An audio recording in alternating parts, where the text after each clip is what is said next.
Hello and welcome to the fan cams. After the Blues lose to Brisbane, 13 goals, 1189 to 14 goals, 16,100 up at the Gabba.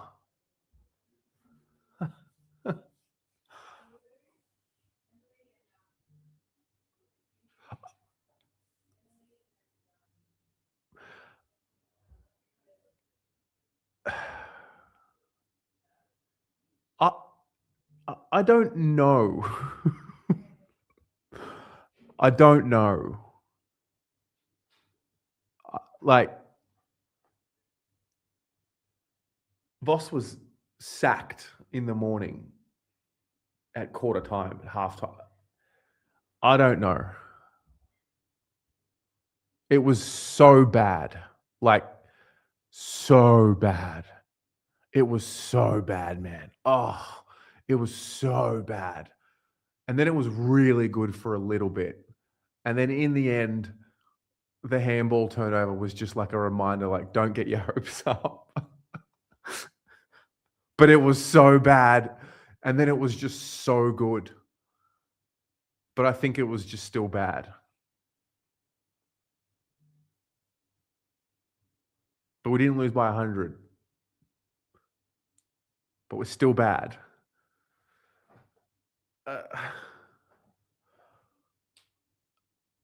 That one's got me in all sorts. I have no clue. I've never had a clue. Levi Ashcroft is a dirty little cheat. That's something I can guarantee for sure. That is a dirty little cheat right there.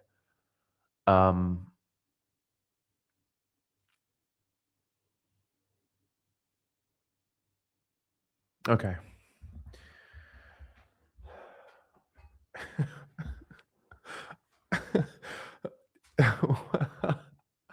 I just don't even know. Like, we can't even suck badly enough. Like, we can't even do bad right, even when we are bad. Anyway, welcome to the fan cams. Please feel free to call in. Would love to hear from as many of you as are willing to come on tonight and just share your thoughts on the game. So many narratives, so many themes. It's all. I usually have like half an hour to get home from a game, but we're live right after the siren.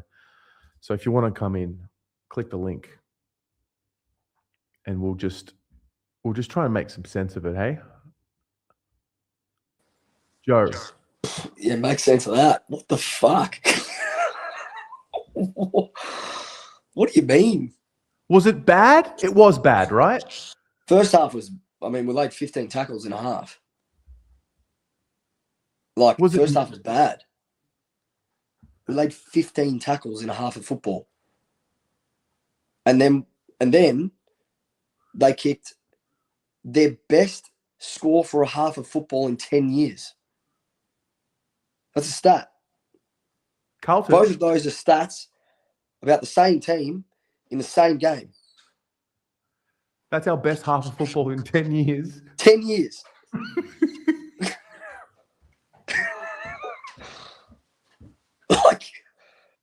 Yes. It's fucking bullshit at this point. We laid 15 tackles in a half of football. We had 6 tackles in the first quarter with a minute to go or 2 minutes to go. And then the same team dominated the reigning back-to-back premier and kicked their best score in a half of footy in 10 years. You cannot make sense of this. No one can. We genuinely had the Lions kind of rattled for a second. I tell you now, when I texted you, and I texted you, I was so convinced we were winning that game. I texted Dan when we kicked the 4th straight in the third quarter and there was 45 seconds left. I go, if we somehow kick the next, I will declare it. And Gov pulls one out of his fucking ass, and I'm sitting there going, we're going to win this game. Like that third quarter, Tez, was nothing short of incredible. I can't describe to you how good we were in that third quarter. But we laid 15 tackles in the first half. That's the problem. And it felt like every fucking handball went backwards in the first half. And then all of a sudden, I guess they had, I swear they waved the white flag. Like, I was angry. Mate, we made Ryan Lester look like prime Matthew Scarlett in the first half. And then in the second, Sam Walsh and Patrick Cripps look like 5 years ago, 3-4 years ago. It was like they kind of figured out, like, run ahead of Cripps and he'll handball forward. Like, it was, I don't know, man. They were pulling the trigger. Like, I watched Dane Zorko tonight, and I went, in the first half in particular, I went, I want us to do that, is when we get the football from the back half, kick it straight away, gain territory, hit a target. And then they did it for a whole half. And I was like, who am I watching? Like, even when we hadn't kicked a goal in the third for a little while, but I don't know about you, but I was watching it going, we are fucking dominating them right now. Like, there's games that I watch where I go, yeah, we've got a lot of possession, it's in our front half, but we still look like shit. The way that we were playing, I was like, if we were within 4 goals at this point, we'd probably win this game. We were 50 points down. And then still looked like we were going to come out and win the game. Tez, you can't make sense of this shit, mate. I'm telling you. None of this makes sense.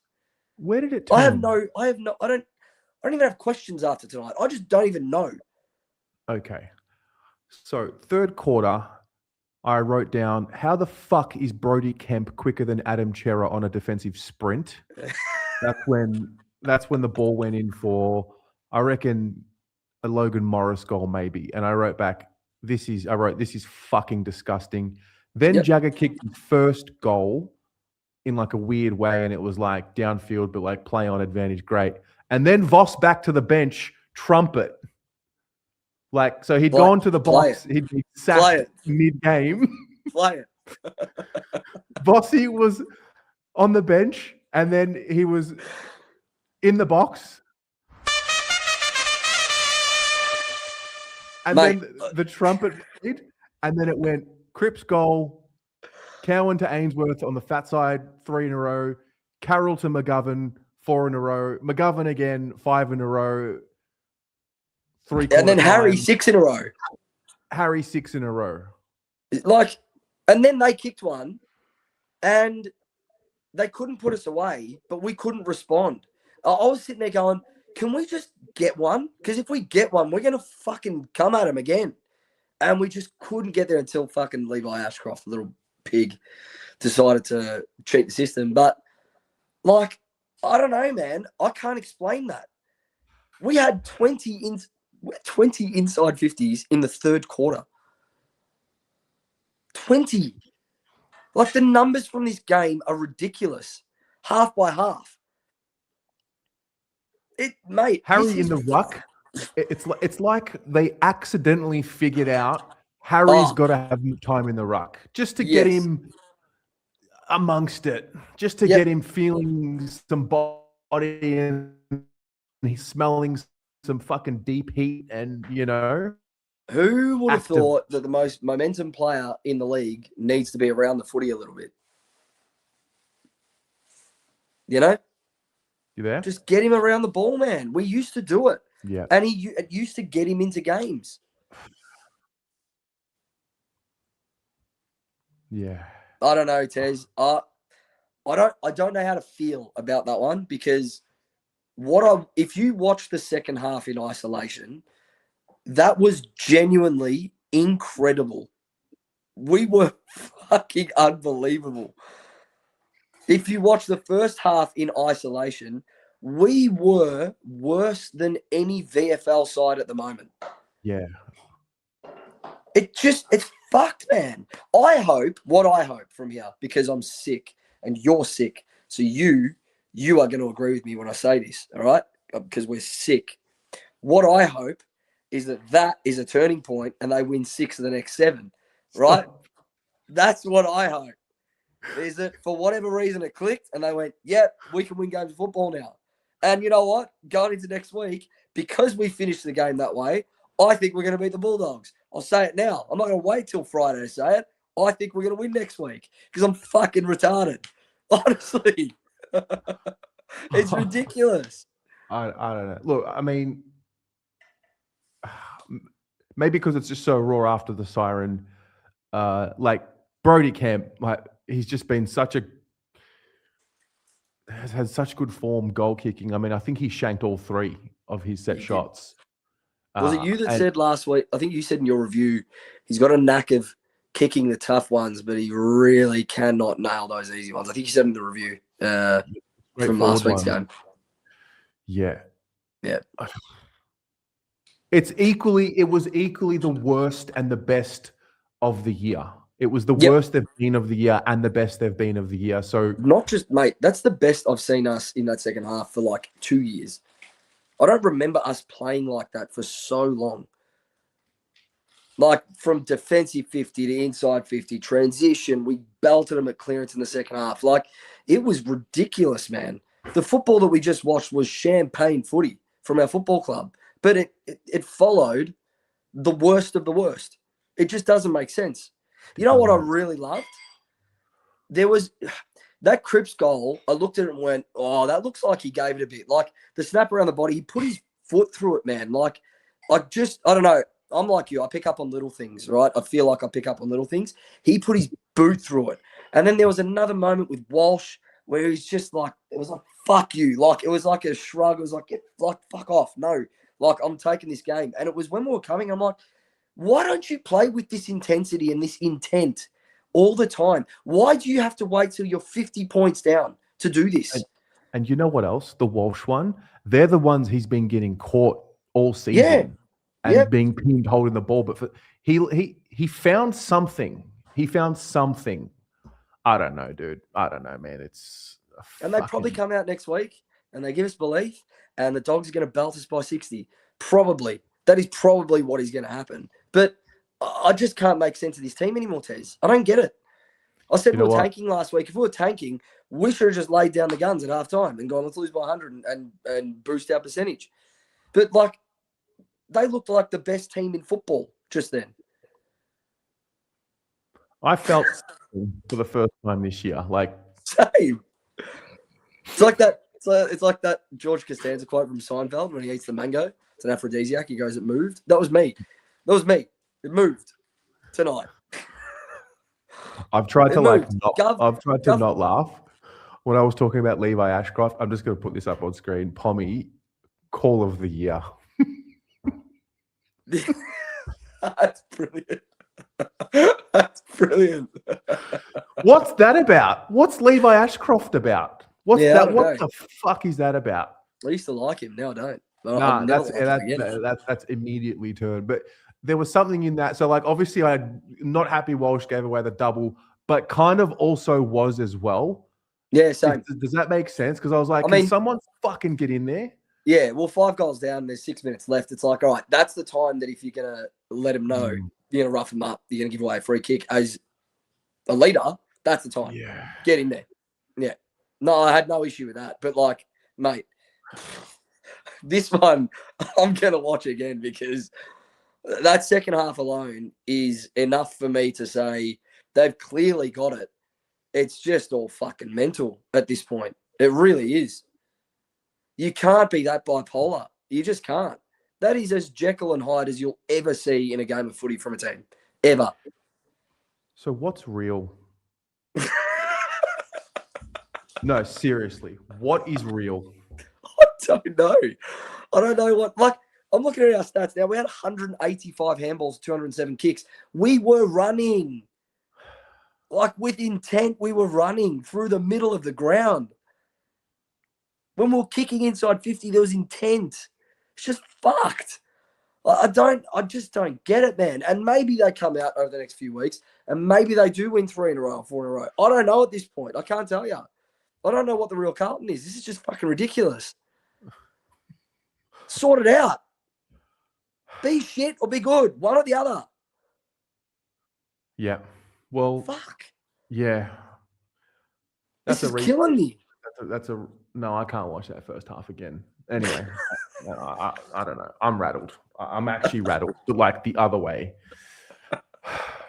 Joe? Anyway, it was a long one for me tonight, but I'll let you go. You enjoy the night, mate. I don't know.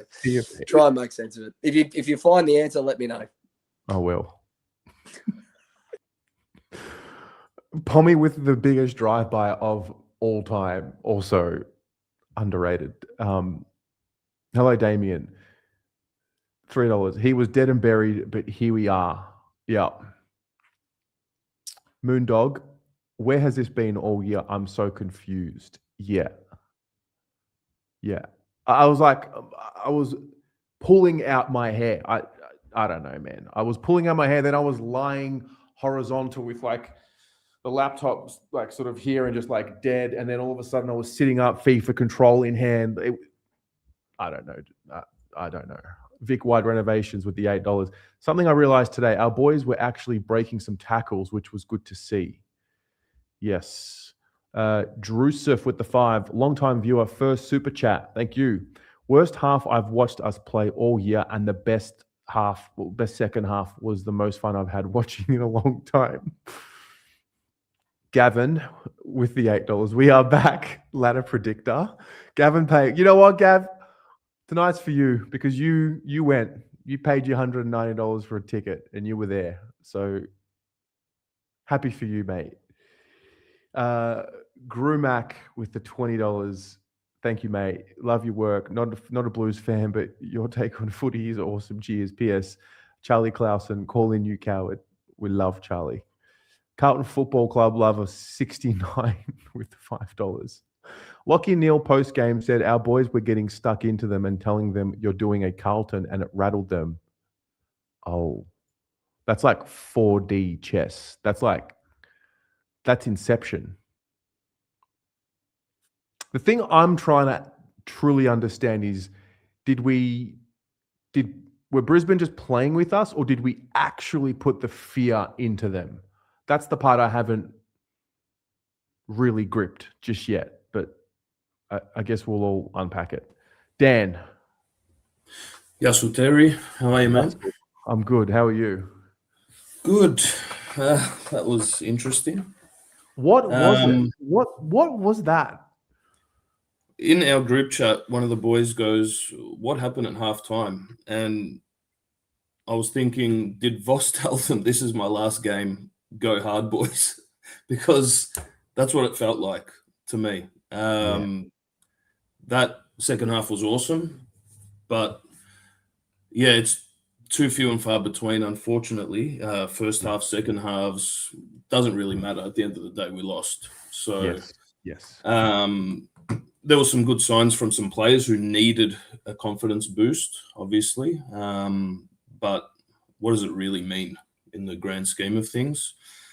I think there's no point in going over the coach. I think we all know where that sits and what's going to happen there. But I think to make change, we have made change, but some changes take time. And I'll give you an example of Andrew Russell. He got the sack 2 years ago, and we got a new S&C boss last year, and we really didn't see much of a difference. It was still getting injuries, and, you know, there really wasn't much difference. And then stark contrast to this year, we're the fittest we've been for years. So that's a bit of a insight into sometimes things do take time. And I thought about that in relation to Graham Wright and Chris Davies. They're essentially in their first year, and they've been under the pump this year. Like, it just hasn't been a good first year for them. The club-wise, the Elijah stuff, it's been a bit shambolic, but maybe they're going in their first year blues. Things might turn around. Footy clubs aren't fixed overnight. It takes time. So you look at when you do change the coach, and we've seen it with Melbourne, and we've actually seen it in real time with our Resi's team, with Trust Love coming in. And I don't know if you feel this, but like I watched the Resis as well, and like it was a bit cringy the last few years to watch it. And whether that's got anything to do with injuries or not, I'm not sure. But the new coach has sort of given them a bit of life and driven standards, and there's a bit more structure and competitiveness the way we play. And you can tell that, when a coach comes in, that there's definitely a sugar hit. We know that. So where that leaves us, I'm not sure for the seniors team, but I'll get into that as well. But I do want to touch on the board, which you've been going pretty hard on lately. And I think the problem at our club is deeper than coaches. And you posted some videos of, or you spoke about board members. So the way it works, correct me if I'm wrong, Terry, the same group of board members, say 20 years ago, they recommend the next board members to be nominated, and then they come on board, and then the old ones leave, and then the new ones come on board, and they recommend people to come onto the board. And it seems to be the same circles of people, same type of people, same type of thinking. Strong business operators, but not football outcomes based. And one thing that was really poignant of what you said, or what the lady said that you posted on our board, she said Carlton boards are responsible for CEO appointments and coach appointments, those two things. And I thought about it, and I looked back at who we've appointed as CEOs, and even in hindsight, it actually sounds okay. Greg Swan, Stephen Trigg, Kane Little, Brian Cook, Graham Wright. You could probably tick most of them, and that's great. And on paper, they look good. But then you look at the coaches that have been appointed in the same amount of time: Radden, Malthouse, Bolton, Teague, Voss. And at some point, the problem stops being the coach and becomes the people choosing the coach. And I think that is something we need to really, I hope with Graham Wright at the helm now, that we can make a much better informed decision moving forward with that. But talking about where we are at now, and talking back to the first rebuild with Bolton, this feels way worse than the 2016, 17, 18 period. I sat through 100-point defeats in the rain, but back then there was a vision. We had young talent. We had Charlie and Weeders and Cripper, and Walsh came in, and there were, at least you could see a vision that we were building to something. And now we're in no man's land a little bit. We don't know where we're at, really. We don't know the plan forward. We haven't really been told. Back then we were bad with a plan, but now we're just stuck, I feel. Well, the kids back then were those kids, and the kids today are Dean, Jagger, Cody, who hasn't arrived yet, but that's kind of the next plan, the next wave. Well, that's what I want to kind of get to, and that's where I'm getting at. So I remember in that era, say 2017, 18 to 2021, prior to Voss coming on board, I really wanted some experienced leaders, like the Luke Hodges did at Brisbane, and, the Jordan Lewises did at Melbourne, and we never got that. And I was hoping for it. And we've never really had the on-field standard setters, that the non-negotiable, ruthless players. And this is no disrespect to like Simo and Murph and those guys. They were great servants of the club. but they came from losing cultures, essentially. Mm-hmm. And when you think about Crippo and Weeders and Walshy and those boys, that's who they were sort of mentored by. Right. And I, in my sad state of affairs of being a diehard Carlton fan, I looked at all the potential targets that are uncontracted right now. This obviously might change. This is as of this week. I looked at people that have those qualities as leaders, those ruthless qualities, that standard setters that we need, culture setters, whatever you want to call them. Yep. And I'll just raffle off some names who are available at the moment, who are out of contract. Taylor Walker, Dane Zorko, Lockie Neal, Scott Pendlebury, Steele Sidebottom, Toby Green, Jack Gunston, Nick Vlosten, Dane Rampy. Just to name a few. There might be more that I'm missing there. I feel like we need something like that, or some players like that in our team, even if it's a 1 year thing, 2 year thing. Offer them, if they're getting 1 year at their current club, offer 2, give them a bit more money, get those standards. Because I do worry about Jagger and Ison and Dean and Lord and Walker. I really do worry about what are we bringing them into? What are we repeating the same cycle as previous rebuilds or whatever you want to call it? So yeah, I just I wanted to sort of say that, and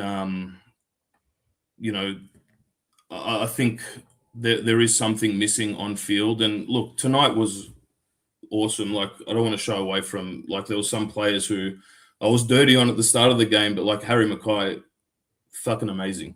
Like, what a game, what a second half he played, and Jagger got into it, and Walsh was probably our best. And yeah, it's great to see moments and games and quarters, but the club is in need of a circuit breaker, and it's just a matter of when. Are we going to wait till season's end, or are we going to move on this mid-season? I'm not sure, but it will create some energy and hope, hopefully, and a bit of a mental reset for not only for the fans, for the boys, for the players. I think they need it.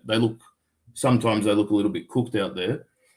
And you don't want us to look like a toxic directionless club. Yeah. Especially if we're trying to attract talent.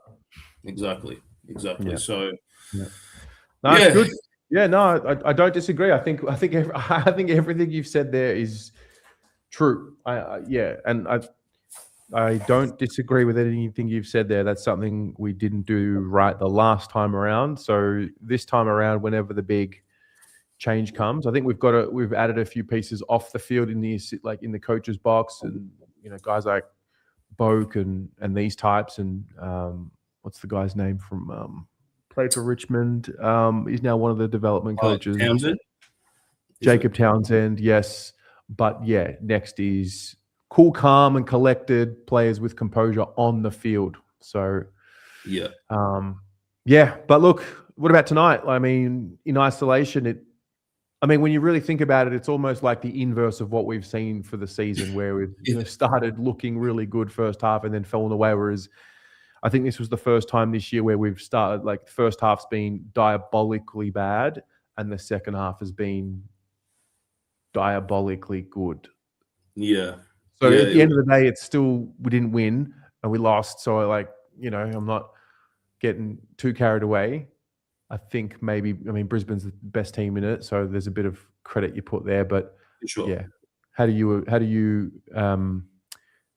absorb tonight? Before I let you go, if I didn't have the context of the last 18 months, I'd be a bit bullish about it, and I'd say we can build off this. But again, I just don't know where we're at the moment. And in saying that, I did see some really good signs on certain individuals.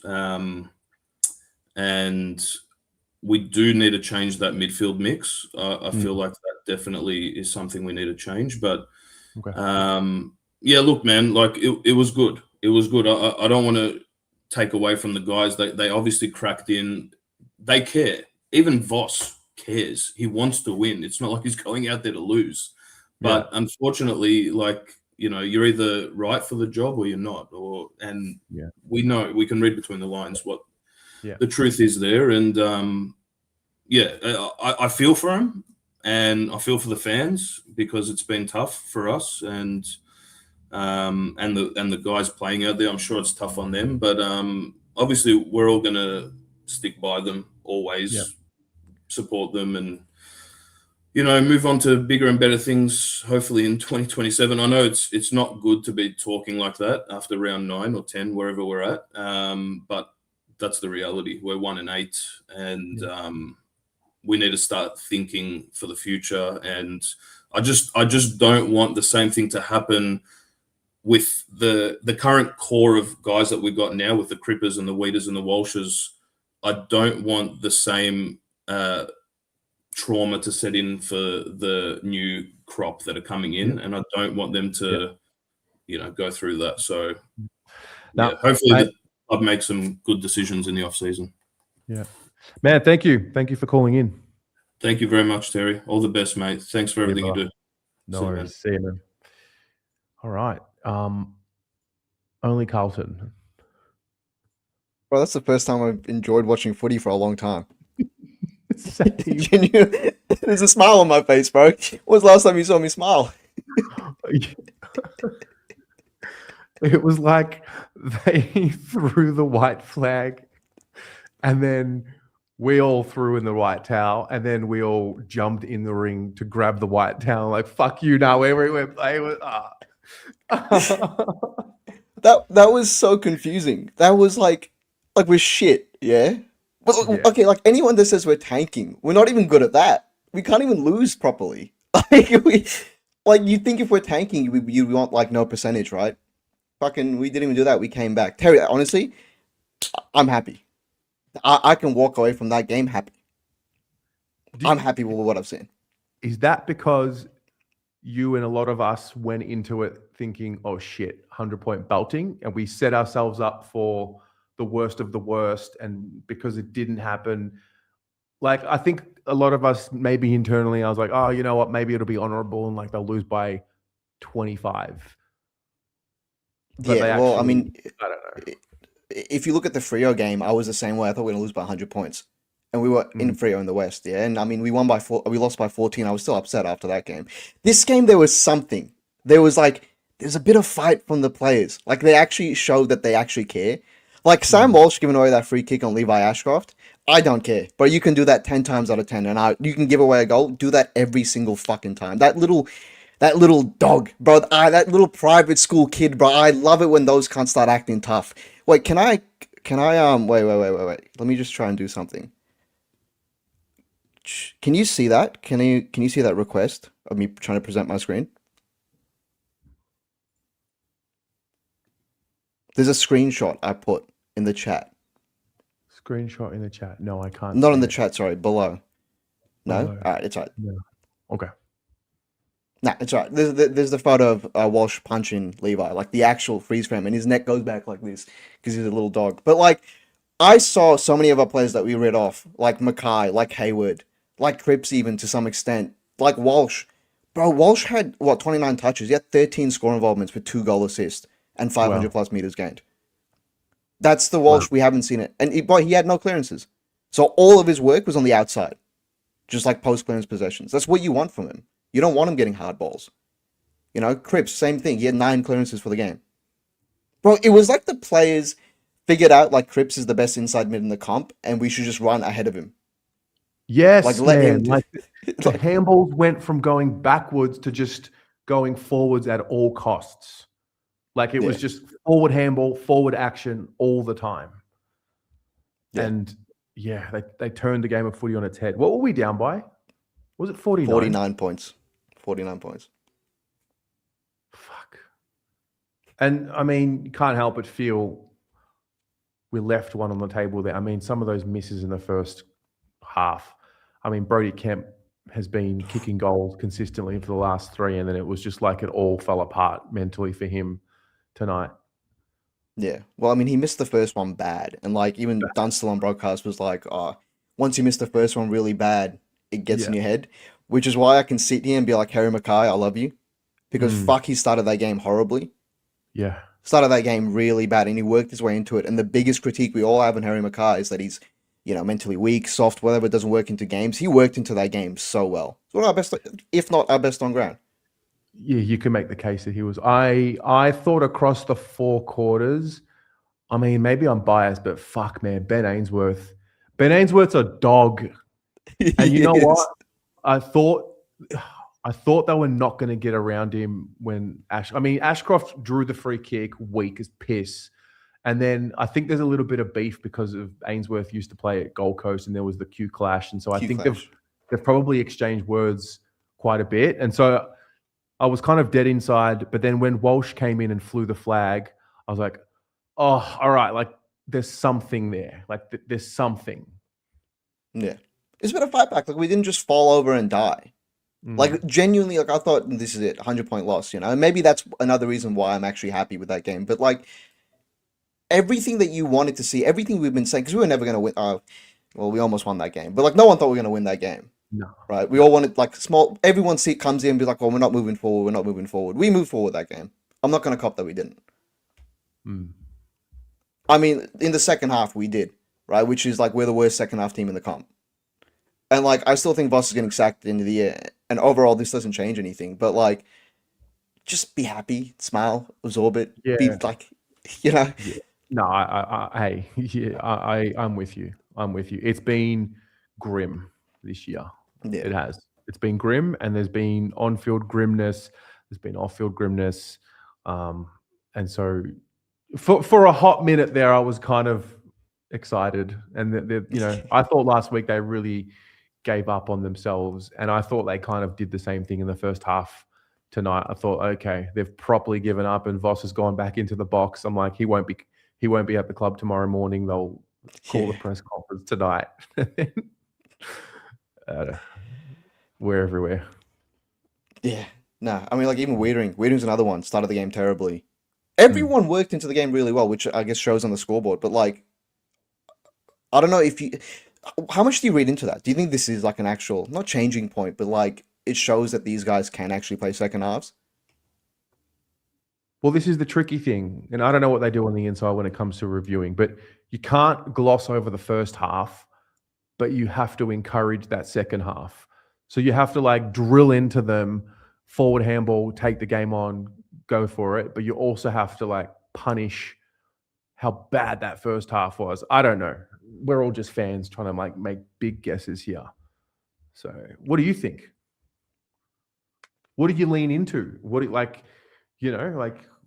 It's too direct after the game. I'm a bit too happy, Terry. I'm going to say something stupid and say we turned a corner and we're going to beat the Bulldogs next week. That's what I want to say. That's my thoughts. Genuinely. I don't know if I've been starved for success, but like that is the first time I've smiled. Yeah, there it is. That little fucking dog. Yeah, actual dog. Oh, I can't believe Levi turned into that guy. I can't believe it. He didn't need to do that. No. He also shrugged. The fucking free kick wasn't a free kick. Shrugged the shoulders. He knew it. That's why he looked at the ump straight away. He got away with it because he's never had that reputation of doing it. And so he got away with it. Yeah. And then Ainsworth the dog. Anyway. Love him. Great sponsor choice. Thanks. Yeah, got him right. Man, thank you. Thank you for calling in. I appreciate it. Make sure you do a ladder predict at the end of the show. Make sure. I'll consider it. Love you, Terry. Up the baggers. I love Patrick Cripps. Too good. Too good. All right. Let's go next. We've got BJ. G'day. How you doing, mate? Oh, I don't know. It's a weird place to be in after that one. I've got that, like, on one hand, I feel like what I've been saying was justified, but I also really enjoyed watching that second half, like really enjoyed it. Yeah, it's a really weird place to kind of sit in. I'll be real. It's a weird place. Yeah. Yeah. It was the level of deflating in watching the game, and like I started having those thoughts of what am I doing? Like this is such a waste of time. Yep. And I Yep. think we all kind of keep tuning in the hope of being there to see the turnaround or see the moment.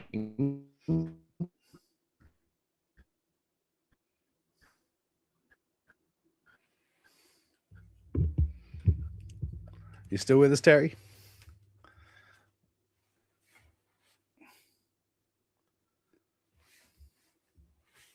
Yeah. I think he's here. Yes. Now I don't know what that second half was. If it was called.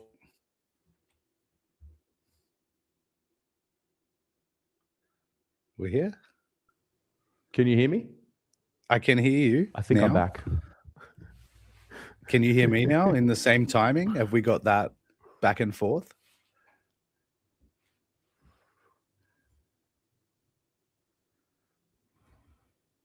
Almost. Maybe. Hello. Hello. It's me. Perfect. I think we're good now. I can you back? see you and I can Am I hear you back? at the I same think we're time. back. You're back. I think we are back on. It's back. You were right though. It was 100% a white flag in the first half. 100% a white flag got flown. They were walking.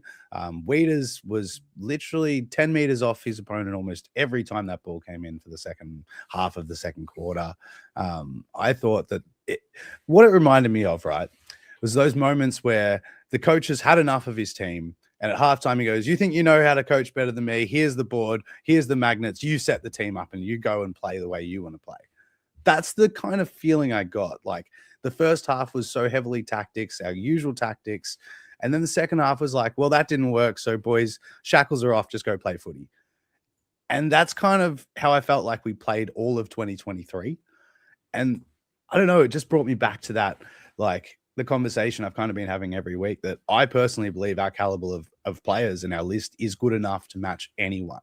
And I honestly think it's the mindset, it's the tactics, it's the way we set up that's holding us back. Because if that theory is right, that the shackles were taken off, then our system and our tactics would have been taken off and you're back to watching our natural talent.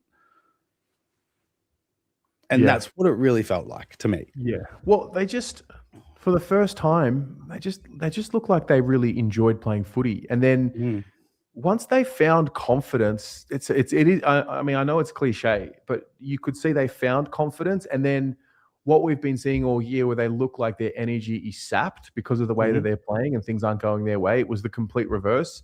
They were gaining energy from the way that they were playing. And then I reckon there was a moment in time, I can't really pinpoint which moment, but like at some point in the fourth, I reckon they felt the Lions feel the fear. And I think that is right there. That's sport. That's competition. Like mentally, when you know you have a team and you know that they know that you've got them, something magic can happen. The reality was that we just left it too late and we we didn't deserve to win the game because of the way that we started the game. And I know that we've beaten them in Brisbane after being down by 46, but you're not getting away with it twice. No, and not with the way we've been playing for so long. It was amazing, and I am so grateful that we got the half of football we did. Like I really don't want to make it seem like I'm negative towards what we did in that second half. Like that was a positive, and I'm really proud of the boys for that. Like we were at halftime 2-6, and they kicked 11-5 in the second half, right? Like that doesn't just happen. Like that's so much effort, so much work rate. And I can only imagine they didn't show the pressure gauge much tonight. Did you notice that? I didn't see it like ever. No, I only saw it in the first quarter. I think they played it. That's it. Usually they like love showing that off when the game's getting hot. But I assume that pressure gauge would have been through the roof for us on what we've been putting out for the majority of this year. And Harry going up the ground, like forced us to have, I said this a couple of times for anyone that's noticed, 2 forwards deep, not 3 large forwards deep, right? And all of a sudden, with 4 smalls in our forward line, we managed to transition the ball better. Who would have thought if we could just play one less non-mobile player, you'd add more agility on the ground? I couldn't have guessed it. Yeah, Harry's interesting, right? So his first centre bound or centre ball up, I've got to get used to saying it. Yeah, It right. It's was- different now.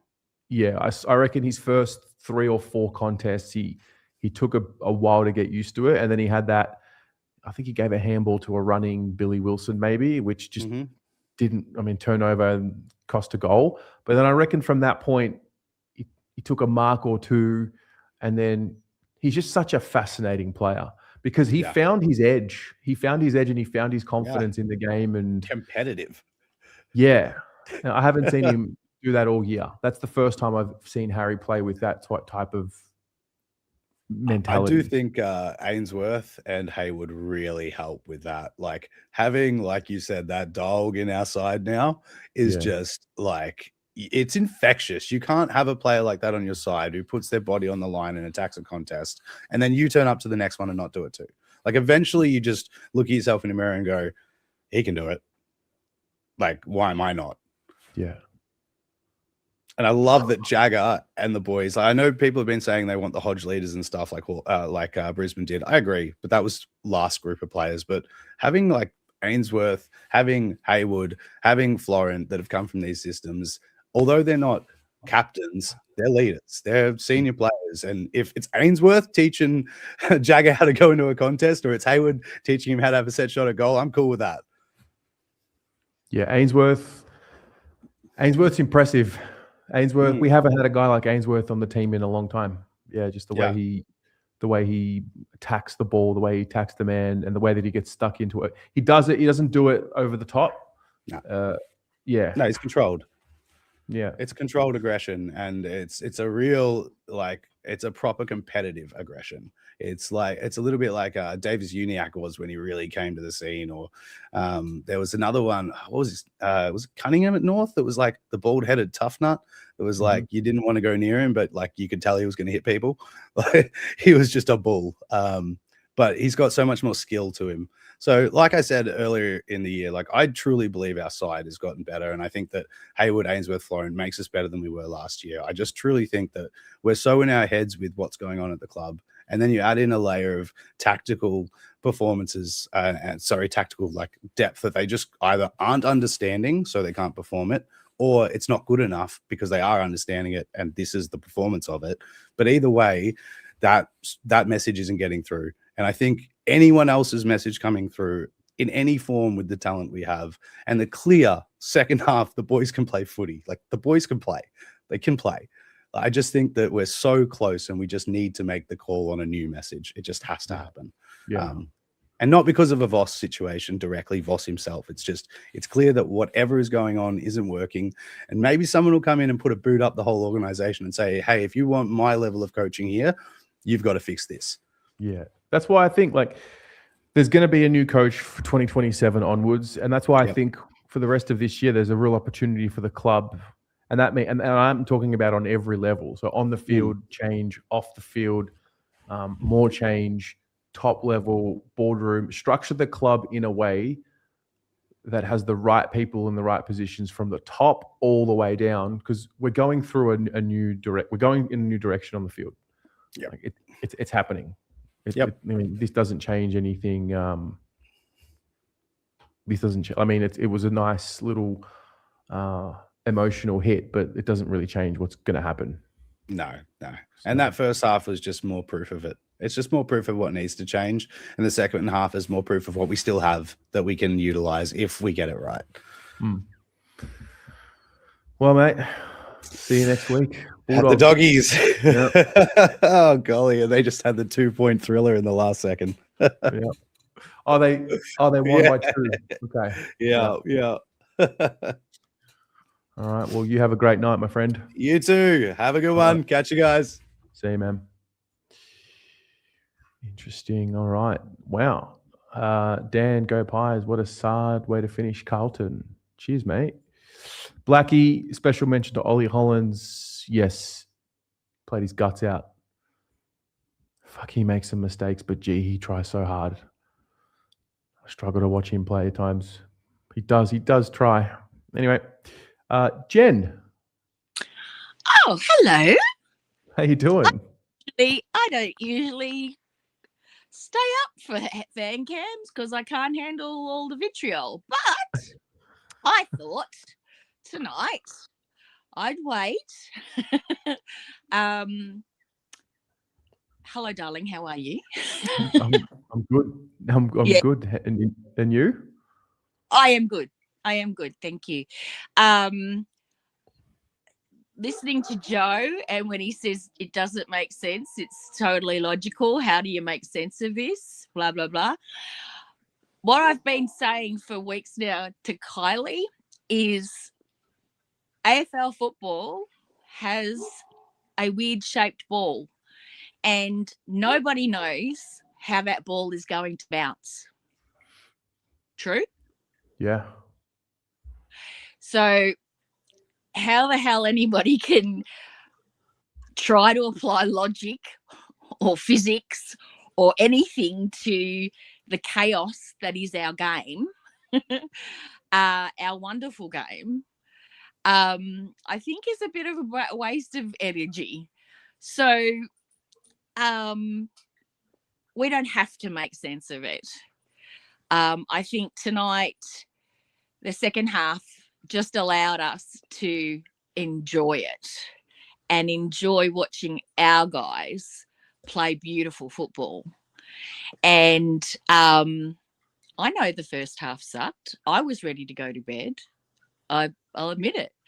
But I said to Kylie, I said, we can't leave them hanging. We can't. We got it. We just got to stick with it. And they showed us. They played. It was like the first half. We were scared, and every time we went near the ball, you could see the nerves. You could see the fear. Yeah. And Brisbane just played. You know, I mean, you've won 3 grand finals, or 2 grand finals. You win more games than you've won more games than most, and you've played together for a long time, and you just know where each other is, and you have full confidence that no matter where you put that ball, one of your blokes is going to be there. We all see it, and it's wonderful. It's great. It's fabulous footy. But you know what? We switched it on. We switched it round in the second half. And they got scared, and we completely flipped the script. So for all this year, where we've had the second half fade outs, we've played such great first halves, but we've still lost, and all that sort of stuff. Well, we turned it around, didn't we? No, we didn't win the game, but I think that, like the previous gentleman said, it's there. It's there.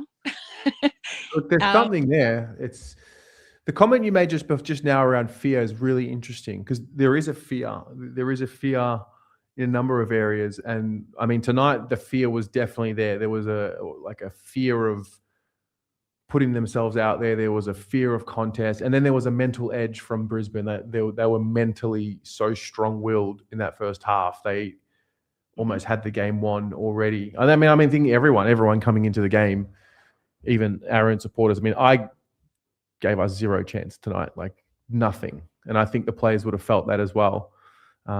It's just funny what a bit of momentum can do, and what a spark can do to a group. Yeah, 100%. And for all the people that thought we were going to get 100 points shellacking, well, I hope you're eating your words. And I am. I'm eating my words. And for all the people, I know he probably won't be there. And my feelings about Vossi. But he did something at halftime. And all this year he's been doing something up until halftime. Yeah. So there's something there. And I would hesitate to guess that we're not trading Wiedering this week. Not this week. Not this week. We'll pause the trade talk on Wiedering for a week, and Harry can maybe play next week. I'm still I'm still not convinced with Harry. You play one half of football for a whole season? I don't think so. Anyway, but Wiedering, he said during the week, he knew that the leaders needed to lift. He knew that he was flat. He knew that and I get the frustration of the, just the ball constantly coming down there all the freaking time. It's like, bloody hell, what more can we do? But then he ran. I said it in the first few minutes of the game. I said to Kylie, Wieders is running. And I did make point of, like, whoever had said it earlier, that look at the meterage that the defenders are giving to these guys. And I'm a big fan, but from back in my netball days, man on man. If you play man on man, you have so much more, so much more possibility of intercepting or tackling or being in the fight, right? And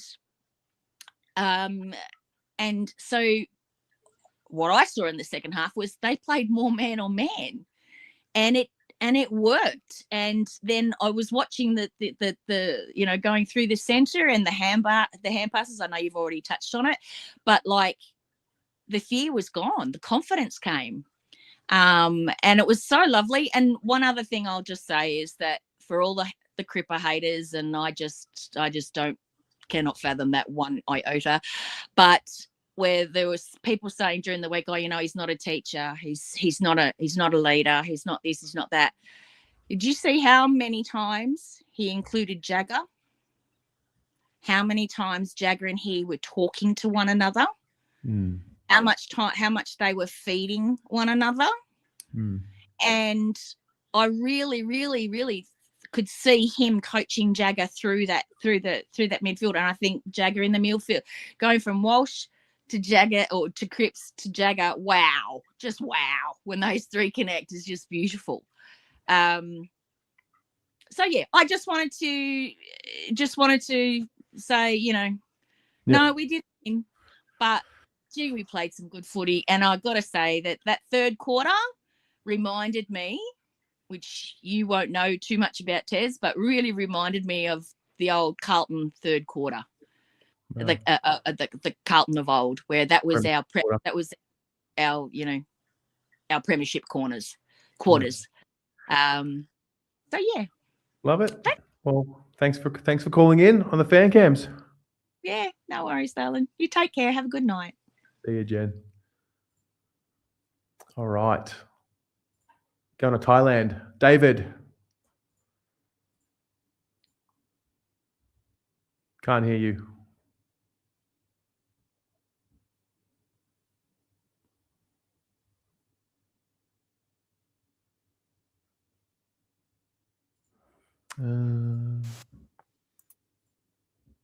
No, can't hear you.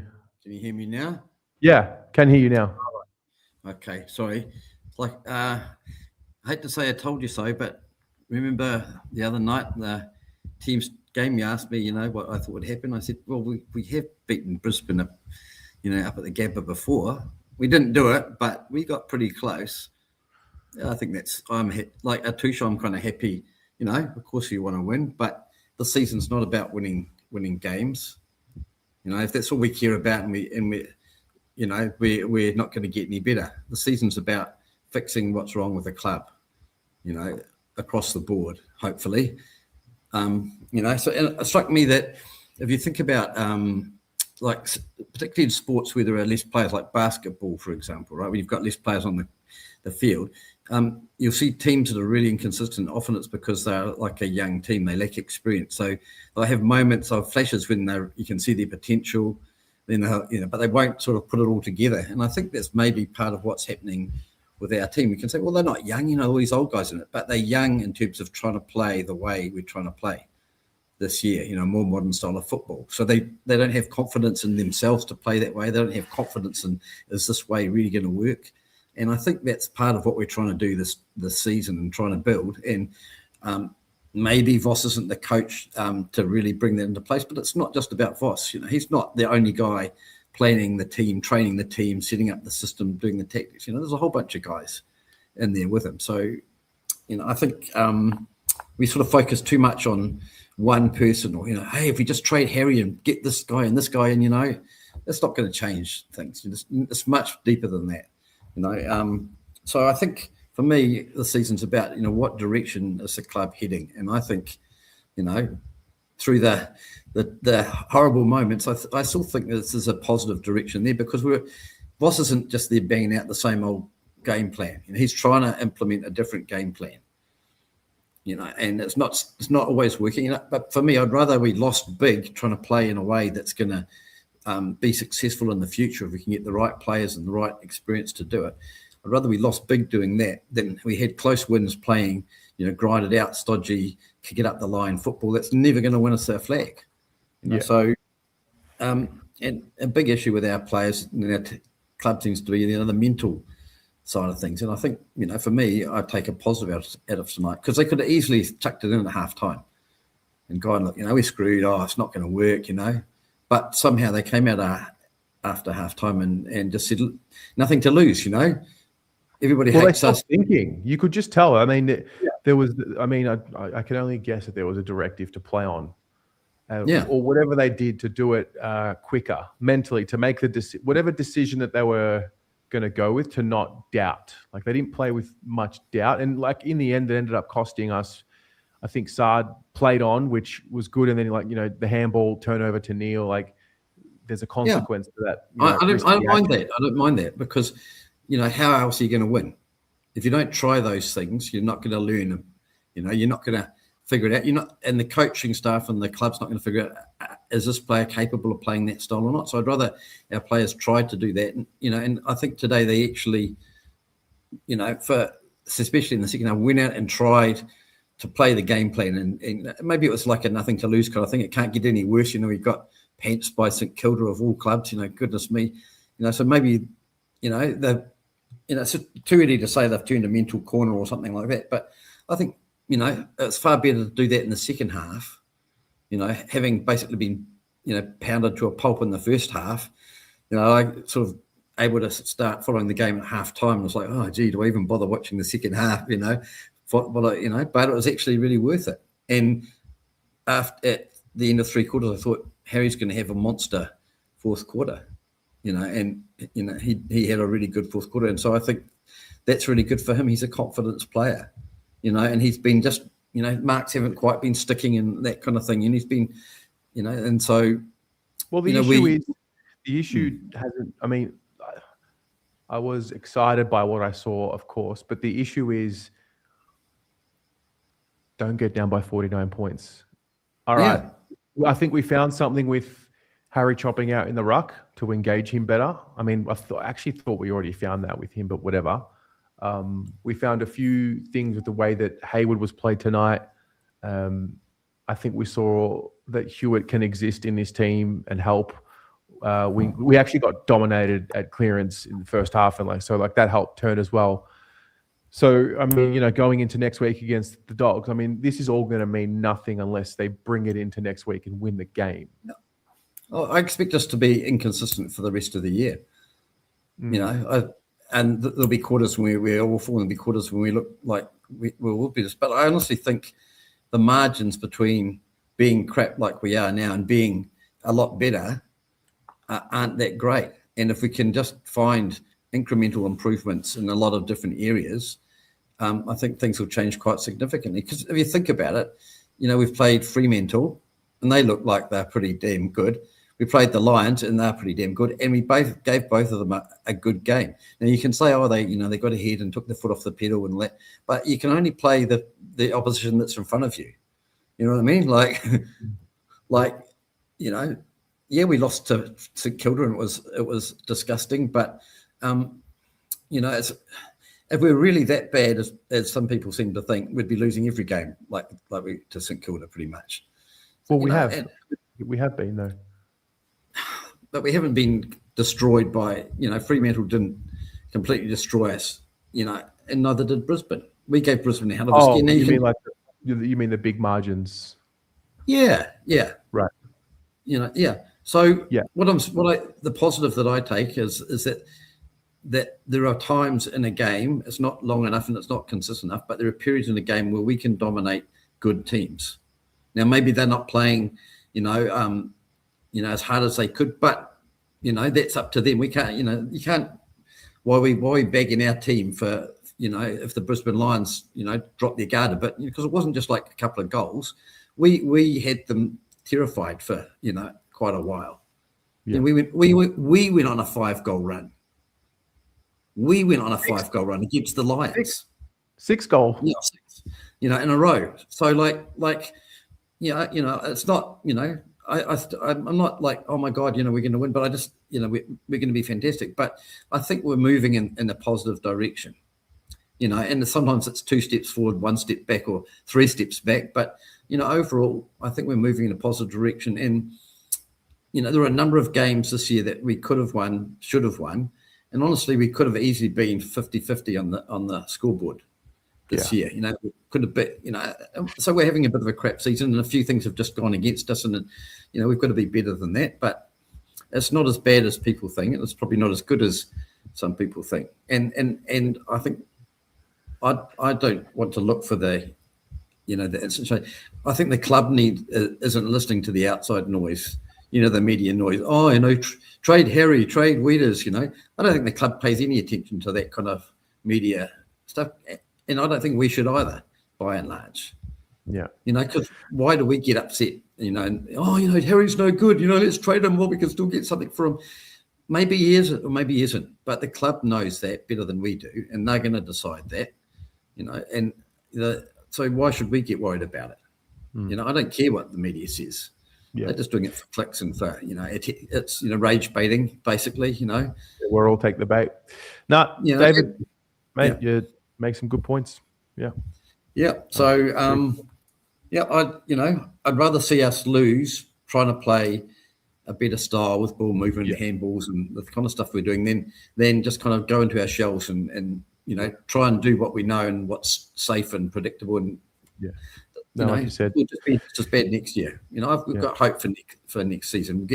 We'll trim the list. We'll get a few different guys in that suit the style we want to play more. We might or might not change the coach.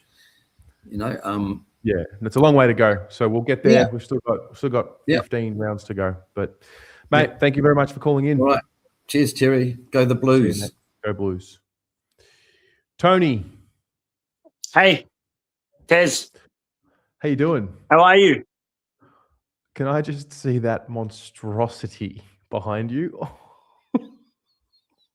So for those that don't know, I've pinned that to this mob stringing 5 wins together for it to come off. So you can imagine how happy the missus is. I'm probably going to have something down to my... Yeah. Can I just confirm? When did you start this? At the start of the season. And you decided that this is you decided like round 1, the Blues need to win 5 games in a row before, and you just started growing that. This is what happened. I went to Carlton, Richmond, and with a few boys, and I said, I want to grow this out. I want to pin it to the Blues. They said, you should do it for 5. They have to win 5 games in a row. I thought, we've got Richmond. We've got a chance of building a bit of a run-up. It should come off. We got over the line. We stumbled over the line against the Tigers. And I thought, well, maybe we might have a bit of momentum. There was nothing that came afterwards. So I figured this is my ploy to get onto the front bar or something. So I suspect it's going to get pretty long, but it's all worth it because I'll tell you what happened today, Tez, and the rest of the Blues fans out there, is there was a little bit of pride back today. We got a little bit of pride in that second half. And we haven't had it for a very long time. I think most people on here can agree. So congratulations to us for doing that. The important thing, though, I do want to say that we have to convert the club, the biggest. I love your work, by the way, on our motto, on what it means to be Carlton. It was great work. we do need to convert from being doubters to believers. We need to get the people in the club that are going to convert us from being a bunch of doubters to actually believing that we can do it.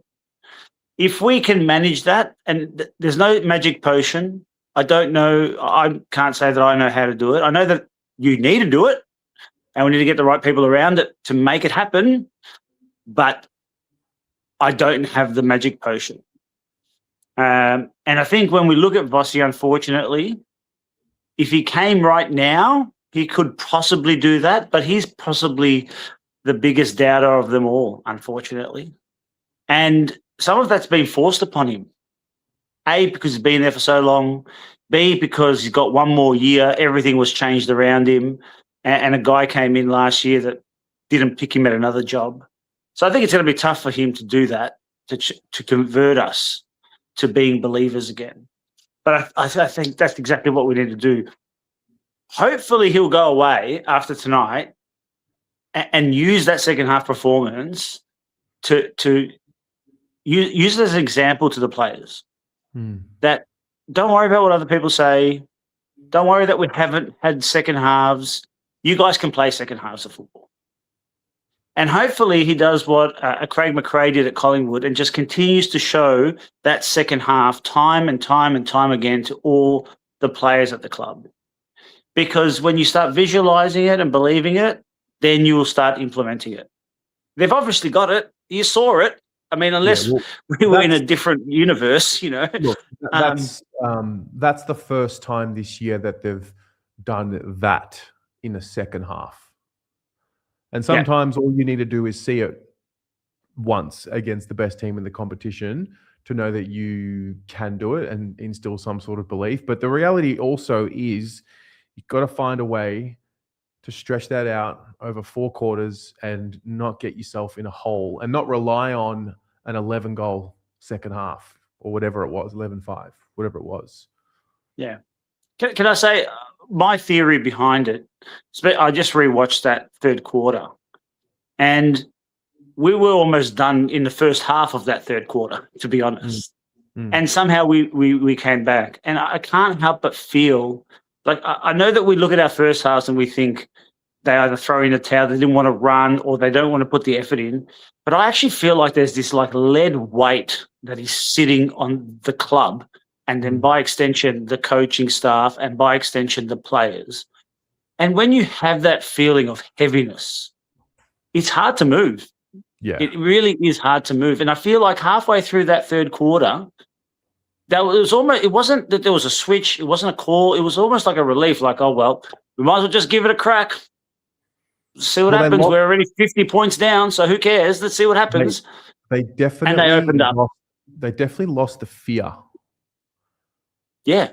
They definitely removed and it's probably because they were down by so much and nothing was working, and they almost just gave into it and accepted it and then found a way to reset. I mean, look, Brisbane did take the foot off at some point, and in footy, when you give a team momentum, you don't automatically just get it back whenever you want it. And I think the telling sign of that was when they eventually did kick their goal in the fourth. I think it was Lohman, the way that they celebrated it, like it was, they needed to stem the bleeding because it was going pear-shaped. And credit to our boys, you know, like, yes, they took the foot off the gas, but that was the exact same moment we put the foot on the gas. Yeah, true. And we didn't have to do that. You know, we could have just meandered through the rest of the game. So I'm going to give them that credit. But I do 100% agree with you. I think we got to find a way of not getting ourselves. We got to almost want to. You know, when you hear some of these teams and they're like, I can't wait for Friday night. I can't wait for first versus second. I love that pressure. I love being at that. That's where we need to get to as a club. Yeah, where we love to be in the thick of it, not fear it, not scared. It's amazing to me that you can be 49 points down and lose your fear, but only be 18 points down and be shitting yourself. Yeah. It is fascinating to me to see the mentality. Like, that's literally 3 goals away versus 10, and you're shitting yourself over the 3. It's amazing. It's a really Really good is point. amazing. It's a really good point. You lose your fear when you're down 50, but when you're only a kick or two away from winning a game, or a kick or two up, and you're winning a Yep. game, look, they're just You pack your ducks. It's unbelievable. But hopefully they'll get this.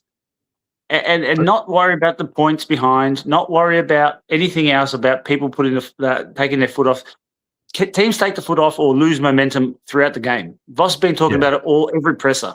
So it's just about showing them to say, when those moments shift, this is what we do. Yeah. And then he needs to show them also, when the moments aren't going in our direction, this is what we do. Yeah. And that's it. Just focus on what we do and nothing else. Nothing else. And build that confidence in that group. And I agree with the last caller, or the last guy that was on a little bit, about us being in our infancy playing this style. I think that is 100% true. And I think we will see a lot of inconsistency, I should say, throughout this year. So we got to tease that out, and we've got to get tighter in that. And that, I'm not making excuses for them. It hasn't been good enough this year, quite frankly. It really hasn't. And they had enough time to prepare for this. But nonetheless, this is where we are. So, we could say that we wanted all these other amazing things. Like, I would have liked to not have to grow this thing out. But this is where we are now. And I've got to walk around like a mupper for the next who knows how long. I did see our draw, though. I reckon we've got a chance of stringing 4 together in a row. Why don't you just give up on it and shave it? No, look, I'm going to keep it there. You know what excites me about it, now that we're doing actually so poorly, is I can't wait till we get to a 4th game in a row. Because then everyone's going to be like, on that 5th game, is it coming off or is it not coming off? I'm looking forward to that moment in time. It'll be very, very exciting, Terry. I'll keep posting on my Instagram. Everyone will get an update on how it's going. Mate. And feel free to call in and give us, once we start winning games, hopefully soon, happily take everyone on the journey of the mullet. Yeah, or the skullet, as we call it. Oh, the skullet. I like it. The skullet. Right. Yeah. All right, mate. well, enjoy. Get to your next one. Thanks, bud. Mate. Bye. Wow. Marg Stubbs, thank you for the $3. The fear was lost by going to the box. Oh, you mean Voss going to the box? Yeah, he went to the box. He went to the box in the second quarter after that Charlie Cameron goal. I can't remember how far down we were, but he went up into the box and he returned back to the bench after Jagger kicked his first goal. So there's that. I'm going to play his presser shortly. I'll get through a few more and then we'll see what he has to say. Faz, hello, mate. Hey, how are you? Yeah, I'm good. I think I've settled. It's been an hour and 120 minutes. Yeah. Look, my first thought was I likened it to a soccer game that you draw 1-1, and your reaction is different based on whether you were 1-0 up or 1-0 down before the equaliser. Because the question remains, is it better to be 6 or 7 goals up and get beaten, or be 50 points down and just get beaten? Because we're all up and about because of the second half performance, but the reality was it was still only a half of footy. So so it's just the opposite of what we've been seeing for the majority of the year. And whether the that recency is the good form. Yeah, and I mean, imagine if Voss was smart enough to be able to do that, then he should be smart enough to be able to play a full game. But I just think, like I said, I liken it to the soccer game of your analysis is different based on whether you got the equaliser or whether you conceded it. So I think that's where we're at with that regards. But I think the thing I want everyone to go back and watch is that second half, because anytime you want to get on and say the players are unskilled or the players can't kick or the players can't do this, they can't do that, Ollie Hollands hit up two of the toughest kicks in footy in that last quarter. Bit off one that a player had, it was up his ass, hit him in the center, got the handball received, kicked it long to Brody Kemp inside 50, who he missed the goal, but McGovern marked on the boundary and kicked it. And I just turned to my dad and said, these blokes, they can kick the ball. They can use the ball. But the reality is fortune favors the brave. And I think I look at like the Ashcroft boys, for example. They're not elite ball users, but they're in a system that you keep biting those kicks, you keep taking those kicks, you're going to hit more than you miss. And I think if you just watch that second half again, all these players that often are lambasted for their poor ball use, they were hitting targets left, right, and center. Now, equally, they were missing targets in the first half. Like Ollie Florent couldn't hit a bloody barn if he tried. But in the second half, they were hitting targets. Now, to me, I always refuse to believe that we just have an entire list of players who don't have skill. Confidence, and is a wonderful thing. And like I said, fortune favors the brave. You take those kicks, you're gonna hit them if you take them with confidence. Oh, and in a comparison, Jagger Smith in the first or second quarter, he kicked the ball inside 50 that bounced 3 meters in front of a player, and Brisbane cleaned it up, went down the other end. Second half, he was hitting targets everywhere. So I think that's just maybe next time people are so keen to go, these players can't kick, these players can't dispose of the ball. Just they can. It's just about the confidence and I think the setup. Yeah, look, they're in the league. They're in the top 1% of the country at playing the game. So they're in the league for a reason. Now, how they're set up and all of these things and the mechanics of coaching and the mechanics of strategy and then there's, cohesion and chemistry with one another. Like there's so many factors at play. But it was so interesting to see some of the entries inside 50 when the confidence was there. So I think of the Francis Evans hit to Harry Mackay in the lead. I think of the Matt Carroll one. Who did he hit up? Who did Matt Carroll hit up? Hayward. That was gorgeous football. It's just amazing what we saw tonight is just the perfect contrast of the game and the club on the field as well. Yeah. And I think, the reality is human emotion and the human brain is such a simple thing and a complex thing at the same time, where if this game was flipped and we kicked 11 goals in the first half and then 2 goals in the second half, this show would be going completely different to what it is right now. And I think that's something we need to reflect on as well, about how do we react to a situation versus what the reality is. And I think the reality is we know where we're at. I think anyone who doesn't know where we're at the moment is probably listening to too much media who want to catastrophize and blow things up that actually aren't real. The Patrick Cripps one is a perfect example. Patrick Cripps just all of a sudden can't play football. Look at he's a handball contested genius, and the players went with him, and look what happened. It was just it's a completely different scenario. Will it build to greater things? I don't know. Who knows? It's a question. If they beat the Dogs next week, then the second half was something. Yeah. But if next week we see much of the same in the game for a half, fall away, or whatever, or just we'll see what happens next week. I would be stunned if we're not having a conversation next Saturday night about maybe that Brisbane game was something.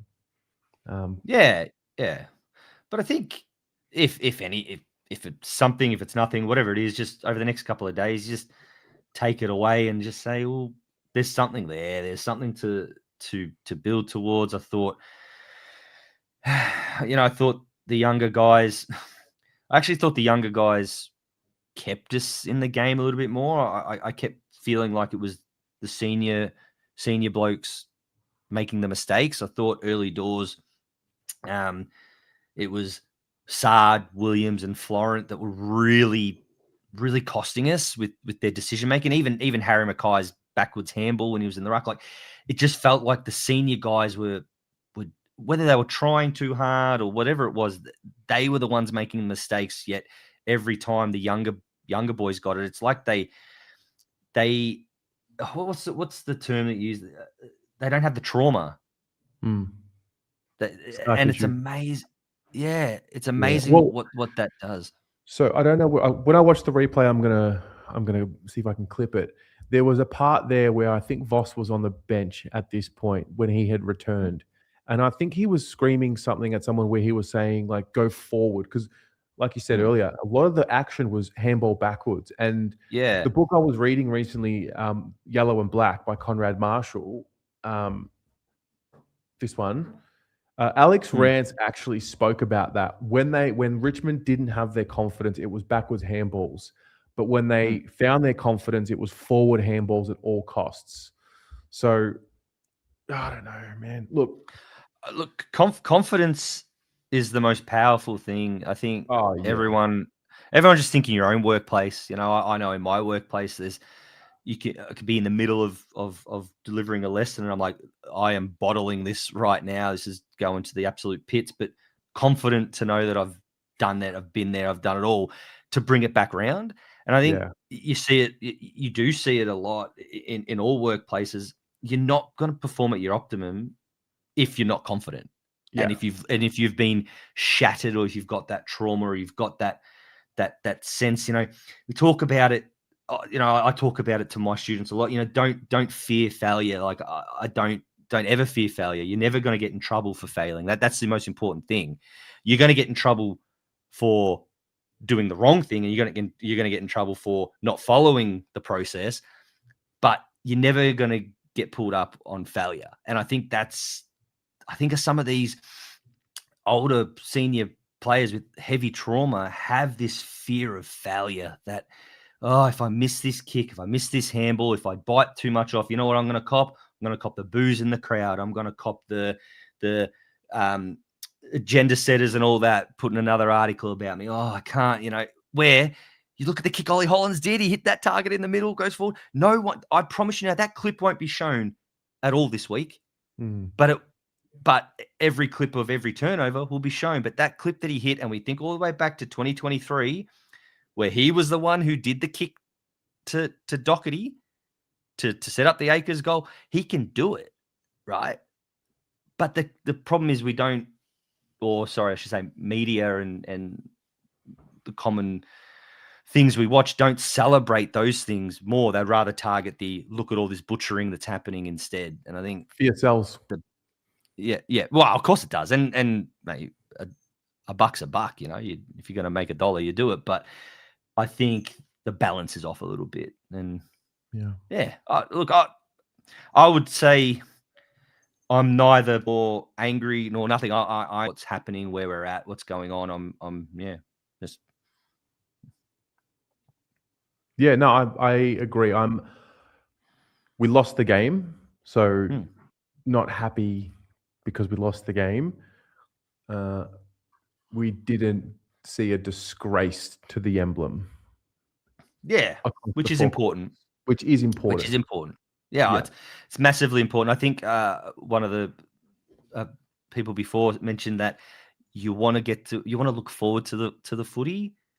You know, usually when Carlton are playing on a Thursday or Friday night, you know, I'm toey at work, I'm on edge, I'm all like, oh, you know, I watching the clock, you know, the minutes are going slow, but I'm not really feeling that. Like today just felt like a normal day. You got through it. I got home, had dinner, and like, oh, the footy's on. But if they're going to perform like that second half, win or lose, it's, you know, you're going to look forward to watching it. I just think if you're going to lose the right way. I think that's, you know, just lose the right way. And Brisbane probably would have been good enough to beat us anyway, because that's just the type of side they are. But but lose the right way and don't keep losing the way you're going to.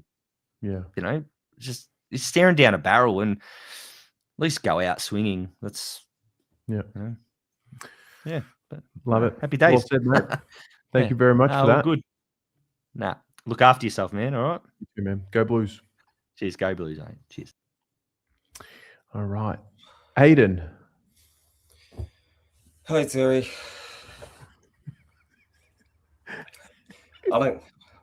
What's funny? I'm still trying to make sense of it all. Yeah, I am. How did you absorb it? Were we? Yeah. How did you absorb it? It's pretty frustrating how they have that in them, but they can't do that every week. Yeah. I mean, you can't play that every quarter, but if you play something similar to that each quarter, then, well, you're going to be pretty happy, and it can win you more games. But at the end of the day, we didn't win, and we're 1-8. So, I mean, people can, if you want to be happy about it, if you want to be content, that's up to people. But again, I wouldn't say that. Yeah, I mean, I'm not really too happy about that because we still lost, and it's still pretty frustrating how we can play like that. But it has to take 49 points for us to unleash something like that and lose by 11 points. And at the end of the day, it's an honourable loss. And again, honourable losses, they mean nothing because at the end of the day, you still lose games. It's true. So again, don't get me wrong, there's positives out of that because what I saw tonight, we got promised that we'll be playing like that in pre-season. But yet if we're playing like how we have been in the first half pretty consistently all year, then it makes you wonder what were they talking about, but yet that performance is in them. Now, we're playing the Doggies next week, and that second half will mean absolutely nothing if we rock up to Marvel and play like we did against St Kilda. 100% agree with you on that. Yeah, because the one thing that pisses me off about this club is we show little glimpses of potential that every seed of doubt that everyone has on the club, whether that's supporters, whether that's media, whether that's opposition supporters or whatnot, they prove them wrong. They prove them wrong, but yet the week after, they prove them right. So this club, like this team, is just they're very weird. That's how I can describe. They are weird. Do you because of what they were able to do in the second half to a really good team? Does that make you feel that we're completely a basket case when it comes to, completely like 4, 5, 6, 7 years away from being back, say, on prelim final night? No, because as I just said, they have that in them. Yeah, and I think that makes it more frustrating, though. Yeah, that showed to me that they're not as bad as what we all think they are. But at the end of the day, like we're third last, and we're level with Essendon and Richmond when it comes to last spot. So again, like it's just very weird to me, because like the players that play out there tonight, they're not shit. They're not as bad as what we all think. But at the end of the day, the ladder doesn't lie. So again, and I thought a few players. What was that? The ladder does not lie.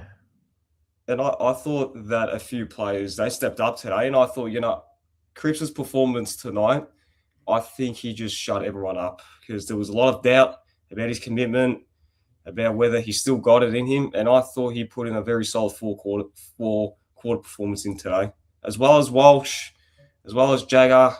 Wiedering, I thought was just... I didn't think that he played that great.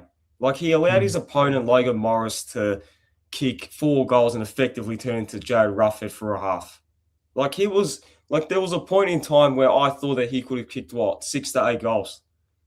But There was a lot. I mean, there was a lot breaking down ahead of him. I mean, I'm not saying that he didn't have his moments where he didn't get beaten in moments, but the way that ball was coming back to him, back his way off a turnover, for example, like we just weren't set up for that. I mean, Brisbane are so good end to end when they get going, and the way they punish you off turnovers is just, they're right up there. I mean, they're the best, they're one of the best 3 teams this year in the comp, one of the best 3 teams really of the last 3 to 4 years.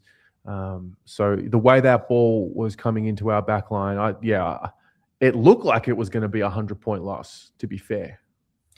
Oh, yeah, it did. But something at halftime made them click into gear. Now, I mean... But not even.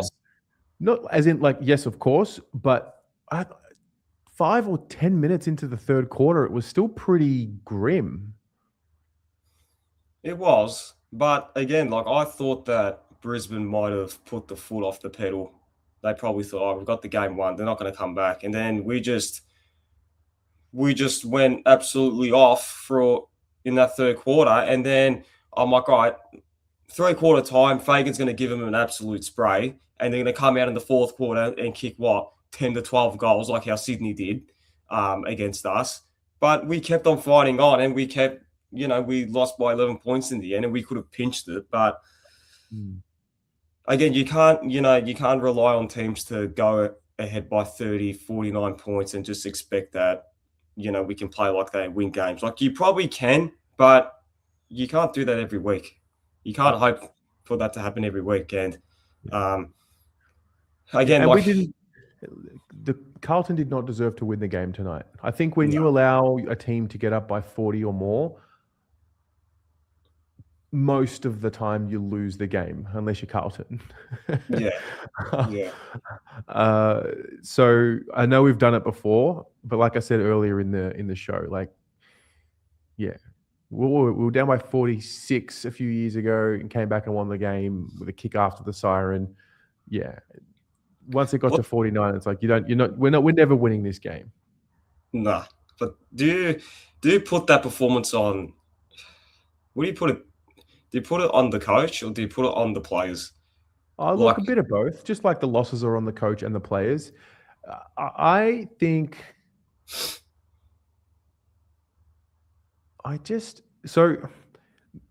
The characteristic of, they're not total quitters. They can kind of give up at times and in moments, in patches, but they're not complete. Like, there's something there. It's not nothing. There's something there.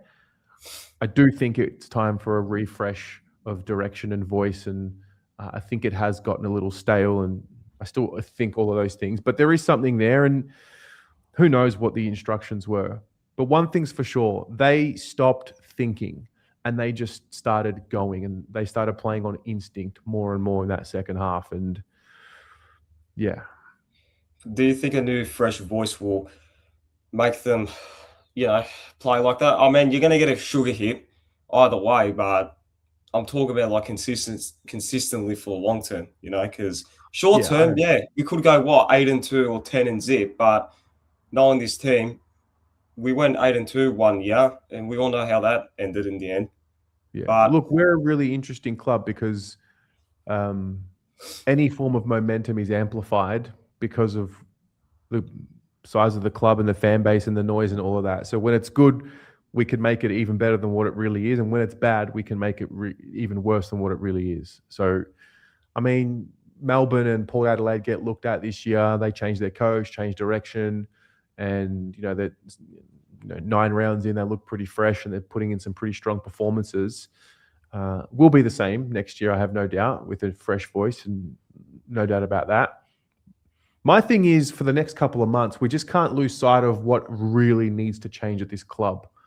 Even though there will be times where we're proud of performances, and there'll be times where we're devastatingly angry at performances, doesn't change the fact that, in my view anyway, I mean, we need to fucking change the structure of this club and align it with what an elite sports organization should be.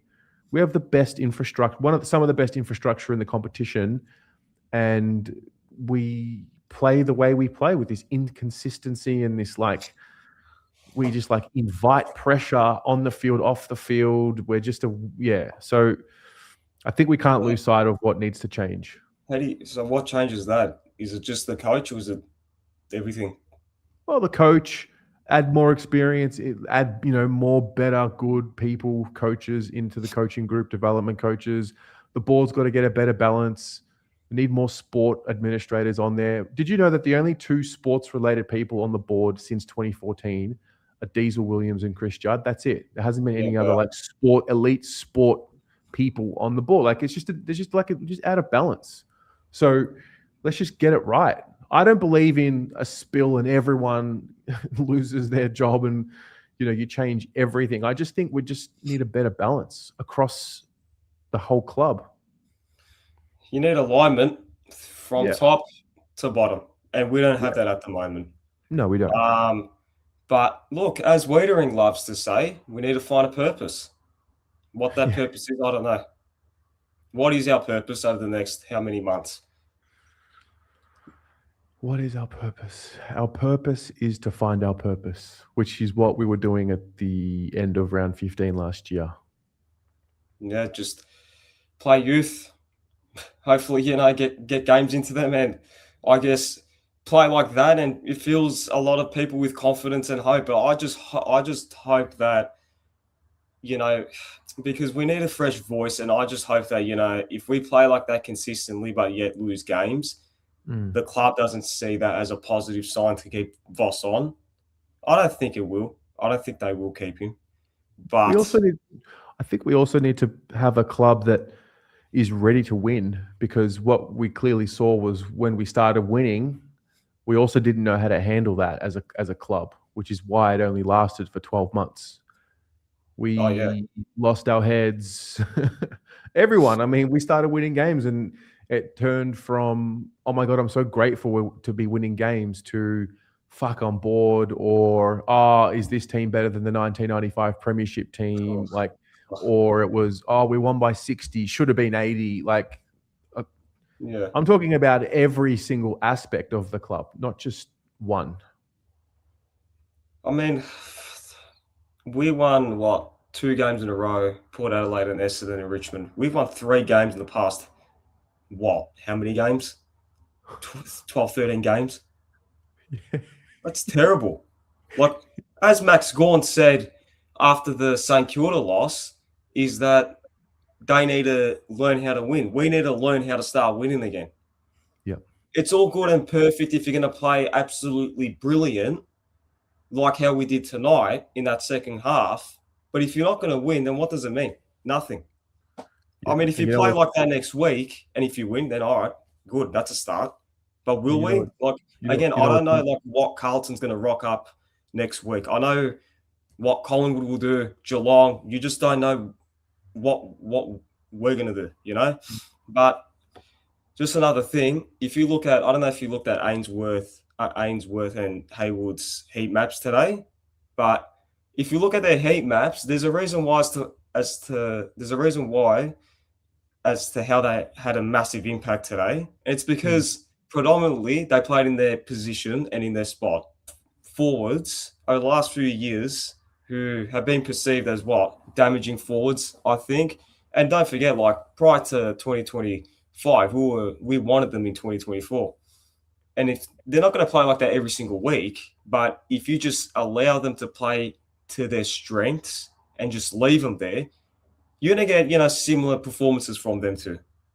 And with Ollie Hollands as well, who, again, his foot disposal is a little bit off, but you can't question his effort and how hard he works. But one of the rare players that will always, will most of the time be available for an overlap option. One of the rare players that does it. Yeah, he's just... But worrying how we don't get that with Sard. That's concerning. Listen, Sard, that was... I just find that very concerning. Either he was getting tagged by Cameron and it was vice versa or whatnot, but he just doesn't offer that link-up play. I saw it with Williams when he went and played halfback for 5-6 minutes. He was everywhere. But with Sard, I don't know what's gone on into him, but again, it looks like Florent's going to be out, I reckon, because I saw him, hobbling. So I reckon Wilson will probably play throughout the next few weeks or whatnot. Which Well, I this is the reckon, thing. This is the reality for Billy. Like, so you want to play the youth, like want to see the kids play. Yeah, I don't disagree. Billy was definitely, I think he was a bit out of his depth. It was a tough game to come into. That's why I didn't want too many kids coming in this week, because Brisbane's tough. I'd like to see Billy just sort of stick there for 2 to 3 weeks, give him a shot. But the thing with Billy, it's sort of like a two-way street, because in the VFL, he creates run. They also give him the ball. They trust him. And so it's got to happen at the AFL level as well. He's got to be able to create run and options, and they've also got to trust him by giving him the ball. I thought he did that tonight a little bit when he was playing. I thought he tried. But again, as you said, it's his third or fourth game, and he's going to have his moments. Like Jagger, like Dean, we just need to keep persistent with our young guys. And, I feel like we have pretty good youth. I feel like the talent's there, but, I mean, talent can only give you so much, because we were talking about how we've got the best spine in the league for 3-4 years, and it got us nowhere. Yeah. So, look, there's positives out of that, but at the same time, we're still 1-8. So, yeah. Well, good stuff, man. See you. I don't know. I might be doing a watch along tomorrow morning, 10 a.m. for the VFL. Might see you there. Interesting. I might pop in and say hi. But if not, I don't know. You'll probably see me next Saturday. Sounds good. Take care, man. That's all good. See ya. All right. Let's go to the other side of the world again, to the UK, because Riley's here. We've got to be one of the most frustrating sporting organisations in the world. Seriously. Yeah. I think it was elements of that second half. Obviously, very, very encouraging, but it's probably the first time we've seen them all year actually play with some freedom, which was nice, but that's also an element, you could say, of like a sugar hit, I guess, and how sustainable that might be, who knows? What is interesting to know is tonight we had 7 players over 30. So that shows that, for all this, talk of youth and everything that's coming through, it is still quite an experienced group, which makes where we are, in my opinion, all the more concerning. I mean, when you compare the quality of, I guess, the 30-year-old, the Brisbane, obviously you've got Cripps and, Hewitt and that in that mix, and tonight was always going to be a tough assignment, but it's still probably, I think we're going to be the most interesting club going into the off season. We know that there's more changes coming, but where this list direction realistically goes is probably the main purpose of the next 3 months, outside of what you said of finding our purpose. Yeah, well, we need to figure out which senior players are going to be worth keeping to help develop the next generation. That's why I don't believe in getting rid of Wiedering. I know that was a bit of a talking point this week, and I don't know how serious it's going to be. I believe Wiedering is crucial to helping Harry Dean and Harry O'Farrell in that handover process. So, yeah, absolutely. I mean, if he is one that wants to go, then potentially we get a price we consider it. But to me, it's not a full scale rebuild circa 10 years ago. But you'd hope we'd probably learned the lessons of 10 years ago, where realistically we cut too deep. I would say in terms of the list composition and who actually left the club and then became this sort of ingrained culture, which we're seeing now. And of course, at the time there was, we missed essentially in 2 drafts, 16 and 17. But yeah, it's really going to be fascinating. I think probably at halftime we all thought the way it was going there was potentially going to be an announcement early in the week on Boss. Obviously, we stood up, and it probably buys him a couple more weeks, mate. But we want I was steadfast in thinking he will be sacked tomorrow morning. Yeah. When he went to the box, it was almost like he got a call saying, "Listen, mate, love you, but it's over. just go watch your last half of your coaching career at Carlton from the box and just get away from the. and if that happened, it would have actually been the third coach that we've had during Carlton that has been sacked after a big loss against Brisbane. If you think back to it, our history.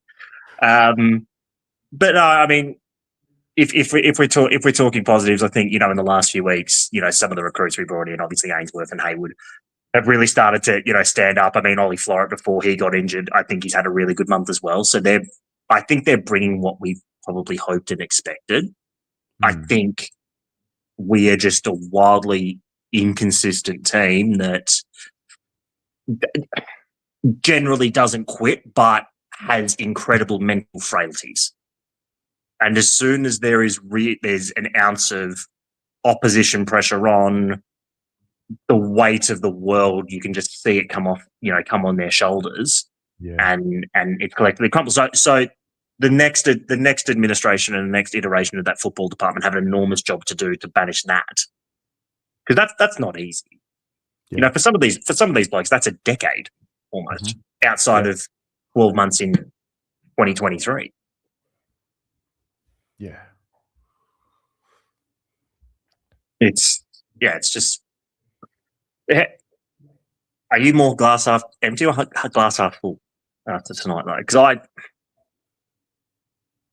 I honestly don't know. I'm lost. I don't know. We're 1-8. Yeah. Bottom line.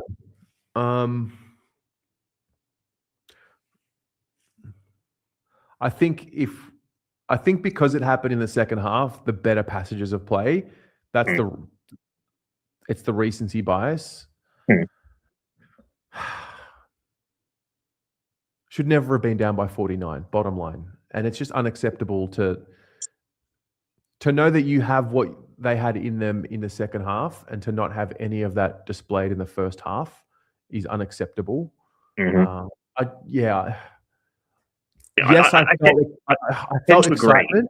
I felt excitement, and I think that's what people are projecting here tonight. They're not necessarily happy with where things are at, but as a fan, you definitely felt something tonight, like, oh, fuck, like, oh, wow, we might actually, for a hot minute, you sort of believe. So I did feel that excitement, but I'm not going to over-celebrate a loss. God, no. And yeah, it's excitement. It's natural. And we want to see something because it's been so barren this year. I think the mind-boggling thing is that if you look at the collective of this season so far, our best footy has probably been against the best two teams, or two of the three best teams in the comp. Yes. Fremantle and Brisbane. Yep. Yeah, patchy, which it goes back to what I said at the start. It shows there's stuff to work with. There's going to be a lot of mental demons to get out of this group, and I think the list transition of senior players is a really fascinating one. Because obviously, there's Cripps talks, there's Wiedering talk, but they're not the only two. Invariably, the talk will again restart with the likes of Mackay and those sorts of players. It's a very fascinating position to be in, and So- it just sorry, yeah. Haywood and Ainsworth. I mean, Ainsworth for sure has settled at this club. Yep. Haywood, I would say that's been his quote unquote breakout game for the club because he's hit the scoreboard. But I do think it's been brewing because he has. I think he's had a always pretty good worked month, hard. to be honest. Yeah, Since he he's been came back for getting his hands on the Pies footy. game on. Yeah. Getting his hands on the footy, just hadn't hit the scoreboard. Tonight he hit the scoreboard, took marks, took his opportunities. So those two, they're definitely pieces. And if we can get more of those types of transactions at the end of the year, maybe it's too early to be talking about trade targets or, free agency targets, but this guy, Jake Riccardi, oh man, I think he'd be just such a great option, unless we just decide that Harry's our ruck forward. But I like those types. We just got to get more in like that. The Will Haywood, Ben Ainsworth. Florent is he's been okay. I don't think he was very good tonight, but I think he's been okay. He's settled. He's settled. I think, his first month I thought was very poor, but I also think that was a back six that was under siege. Not saying it hasn't been in the last month, but we've probably got a little bit more of a transition game going. He made some Blues tonight, but at the same time, we also need those sorts of players that are willing to bite off some of the options that he is, compared to others who I think can be quite safe in the way they go about it. Look, we're 1-8. The last 4 games at the Gabba as well that we've played, Brisbane, have just been fascinating for completely different reasons. When you think about it, it's almost like our Bermuda Triangle in some ways. Yeah. Well, mate, I'll see you next Saturday. See you next Saturday. On to the next one. Do we beat the Dogs? I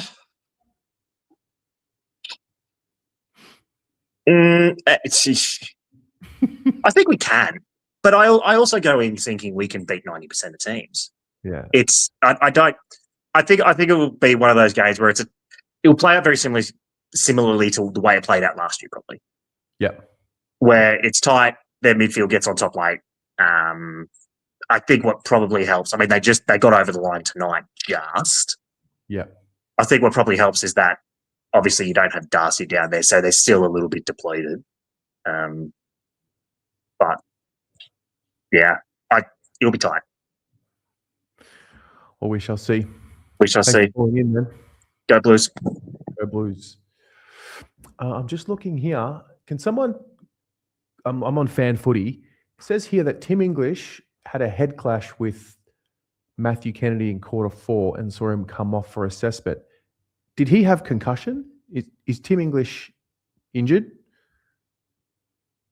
Someone confirm that for me. Also, I want to play a bit of what I can see here, a bit of Carlton media from the rooms, and then we'll see if we can get this press conference up, eh? One moment.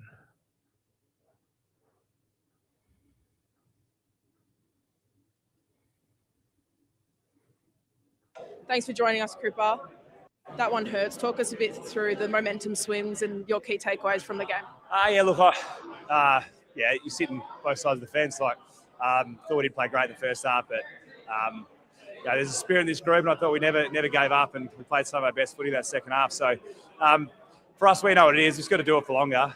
But yeah, it could have gone 2 ways at half time there. So the way we fought it out and stuck together and showed some real fight and grit. I think the guys are going to take a lot of confidence out of that. We just mentioned earlier about the leaders needing to step up. How do you think the leaders as a whole responded tonight? Yeah, I thought him and Walshy were massive, but when you talk about leaders, it's guys that have played a lot of footy, like probably 10, 11 guys that probably played 150 games plus. So I thought they really stood up, took their moments. Thought H was huge tonight. Really love it when he plays second ruck. I think it gets him in the game. Will Hayward in the first half took his moments. Thought Banger was huge. Newey, Hainsey, like all these senior guys that stood up. I'm going to miss a few there, but it's weight numbers, this stuff. When you get as many guys as you can really owning their role and owning their moments and knowing what it takes to lead the moment. We get what we got in the second half. So really proud of those guys. It's been a difficult start to the year for the boys. As the leader of the footy club, how do you approach every week? Yeah, look, I've been around long enough to not get distracted by external noise. It's it's like what I said before. You can focus in 2 ways. You can let it affect you, or you can really know who you are as a person and a leader and a player, and you got complete control of your effort and the way you show up at the footy club and the way you lead. So, me personally as a leader, that's what I've really focused on. Really determined and really working this group. I still think there's a lot to footy to play out this year, and like I said before, we never gave up in that second half. It's going to be the same this year. And it felt like we'll right in that second half. You spoke about the positives. What are those positives that the group will take from, playing the Brisbane at the Gabba? Yeah, they're back-to-back premiers, hard to beat up here. They had us right in the ropes and they could have blown us out, but we fought back. And at the same time, we're not going to walk out of this ground happy, but there's also some moments we can take confidence out of. And we were full of run and I suppose you look at our second halves this year, it just shows you clearly that when we go at the game and we play with that freedom, we can play real powerful footy. Interesting. And then I found, I think the clip that people were talking about earlier with Lockie Neal. See if it's going to show up here. What was the conversation? Interesting.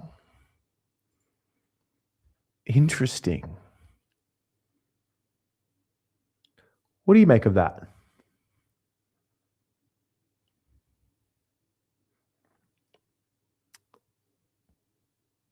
I'm not really sure what I make of that.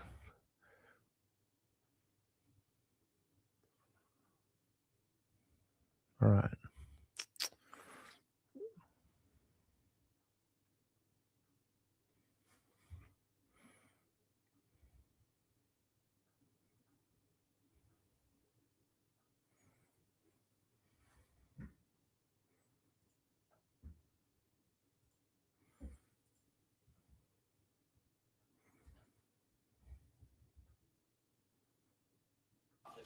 Like how well you played tonight in the second half, given the season, the way the season's gone this year.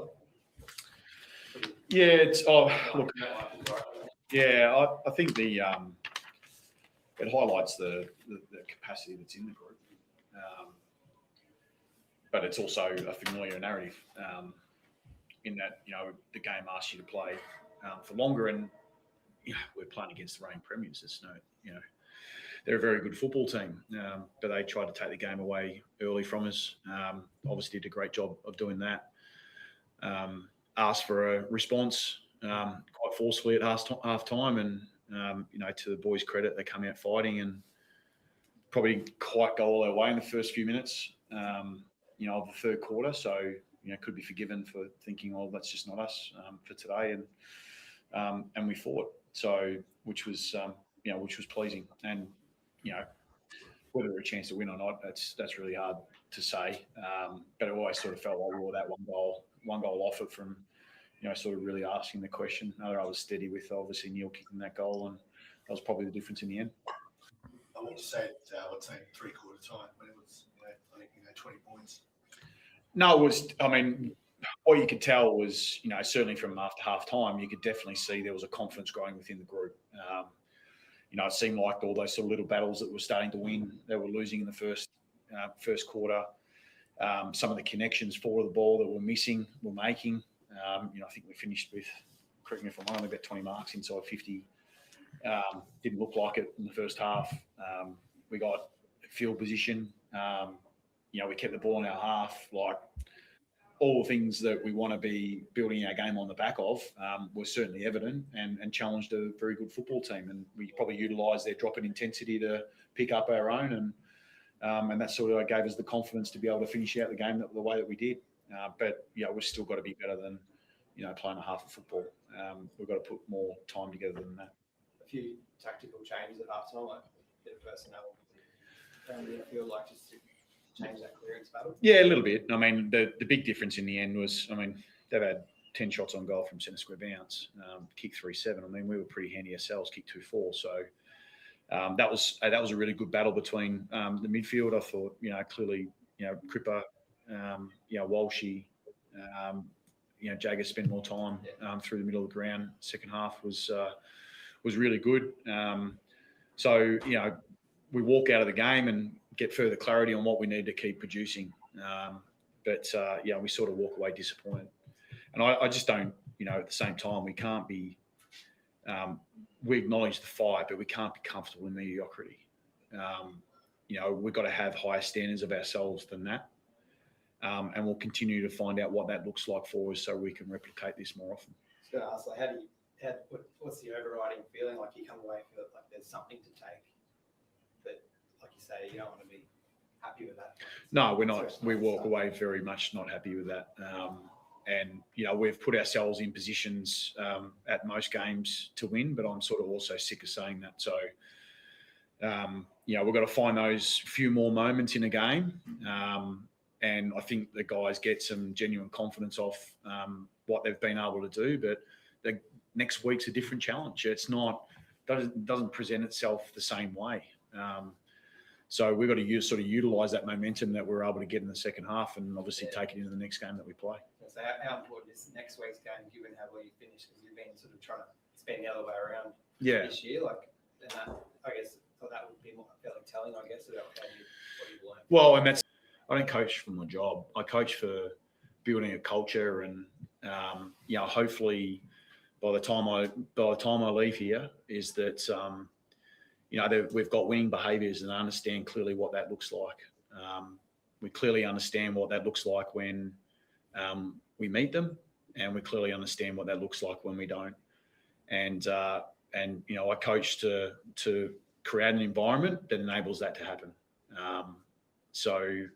Often people will make it about your job, but the reality is I make it about something else, and that's what we've got to continue to reinforce within our own environment, and we've got to continue to build that real positive energy around the place, because there is a spirit within this group that keeps coming, and but we've also got to learn that method of learning how to win and how to execute more often. Thanks, guys. Cheers. Thank you. Fair. That's really interesting. All right, Luke. Wow. Hey, mate. How you going, Tez? I'm good. How are you?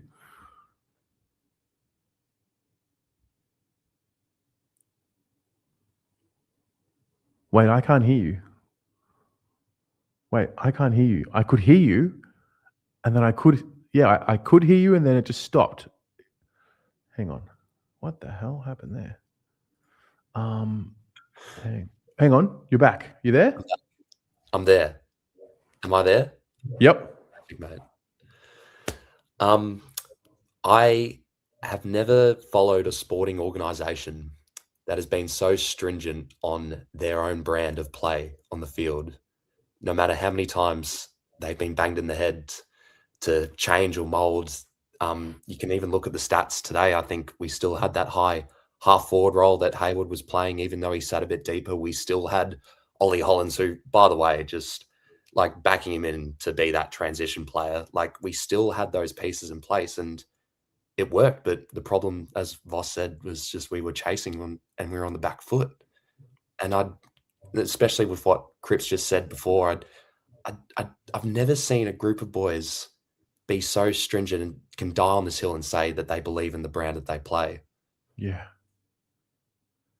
Yeah, it's bizarre, isn't it?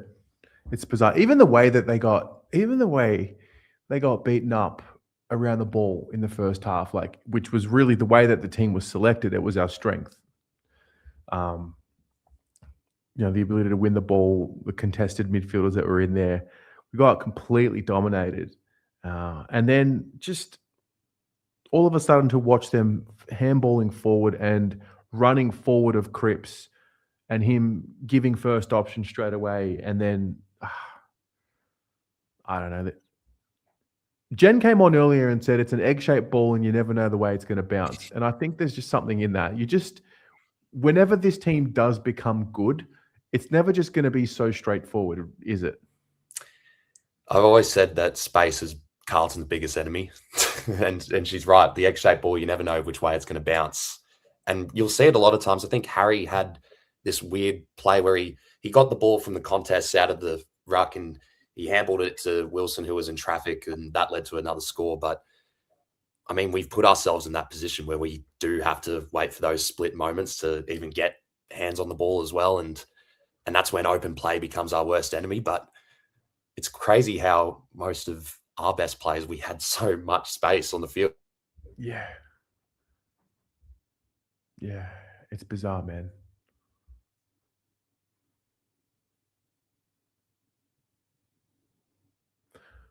So I've lost your sound again. Is it just me? Is it me? It's probably me. I'm my own worst enemy here. You're back. You're back now. Yeah. I'm so sorry. I'm so sorry. No, for it's watching at home. fine. It's fine, mate. Where are you? Are you in Australia? I am in Australia. Yes. I was abroad for a bit. But no, back now and enjoying these Blue Boys finding themselves again. Yeah. It's like they're swimming in an ocean and just they're like sometimes they look like they're drowning and other times they look like they're swimming. In the end, they're still in the ocean and they haven't found the shore yet. I don't know how this group is galvanized from this point, but the fact that like you can sit there.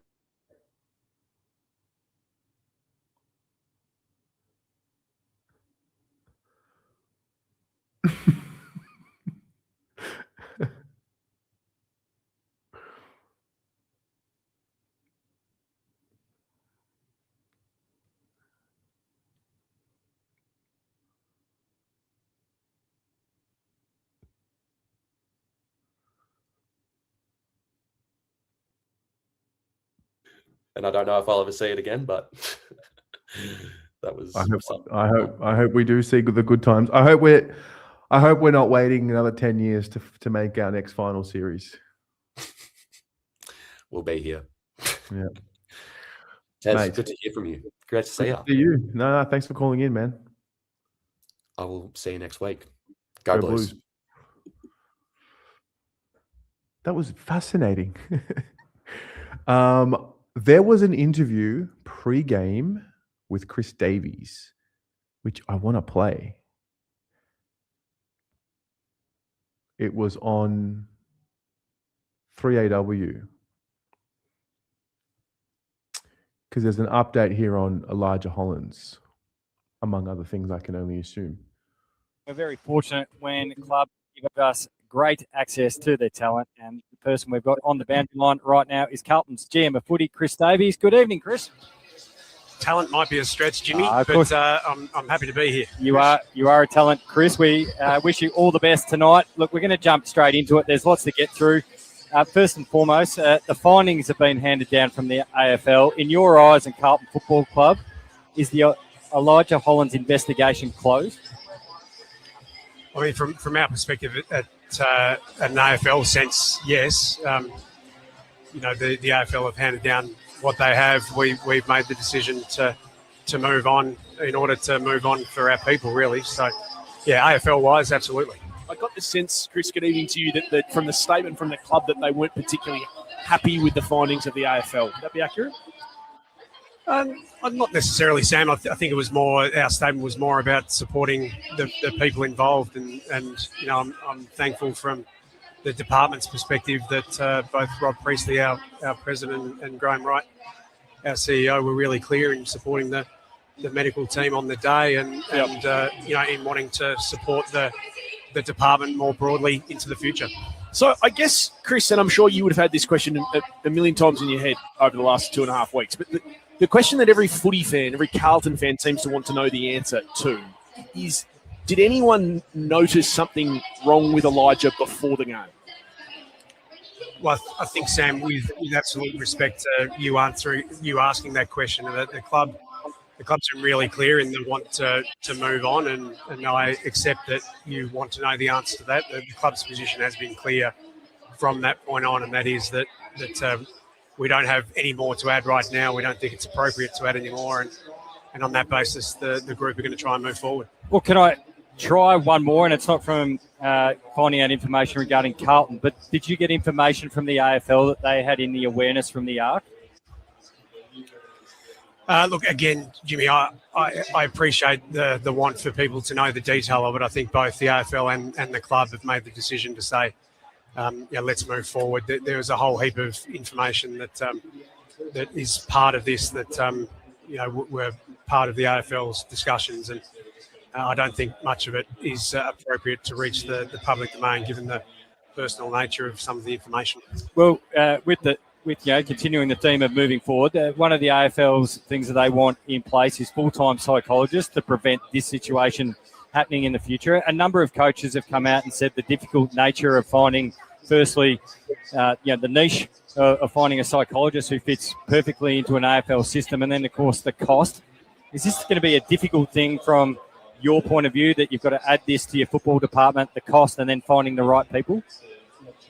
I definitely think it's a challenge, Jimmy, in the sense that, most of the psychs are wanting to work in their own clinic outside of the AFL, and on that basis, how many people have got the time to commit full time? I think probably the best way to think about it is if the AFL want full-time staff, it's more of a full-time equivalent, and maybe there needs to be multiple people working in the department from here on in. But 0.6 is what the AFL have had up to this point.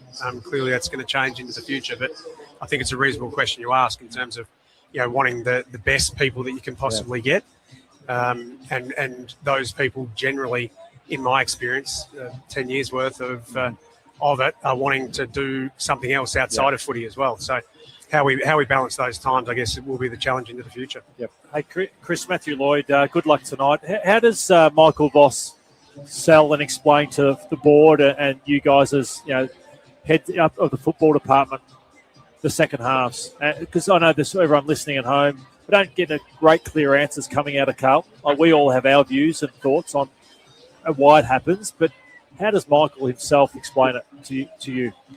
Well, I mean, I think that the challenge for us this year, as you've said, has been short periods of time in the game. But the reality is, when we're not getting ascendancy from a stoppage perspective, we're not able to move the ball as well as we need to from the back half. And so stoppages are going against us and field position is going against us. We haven't been good enough to this point to be able to address that, and that's clearly where the game's going.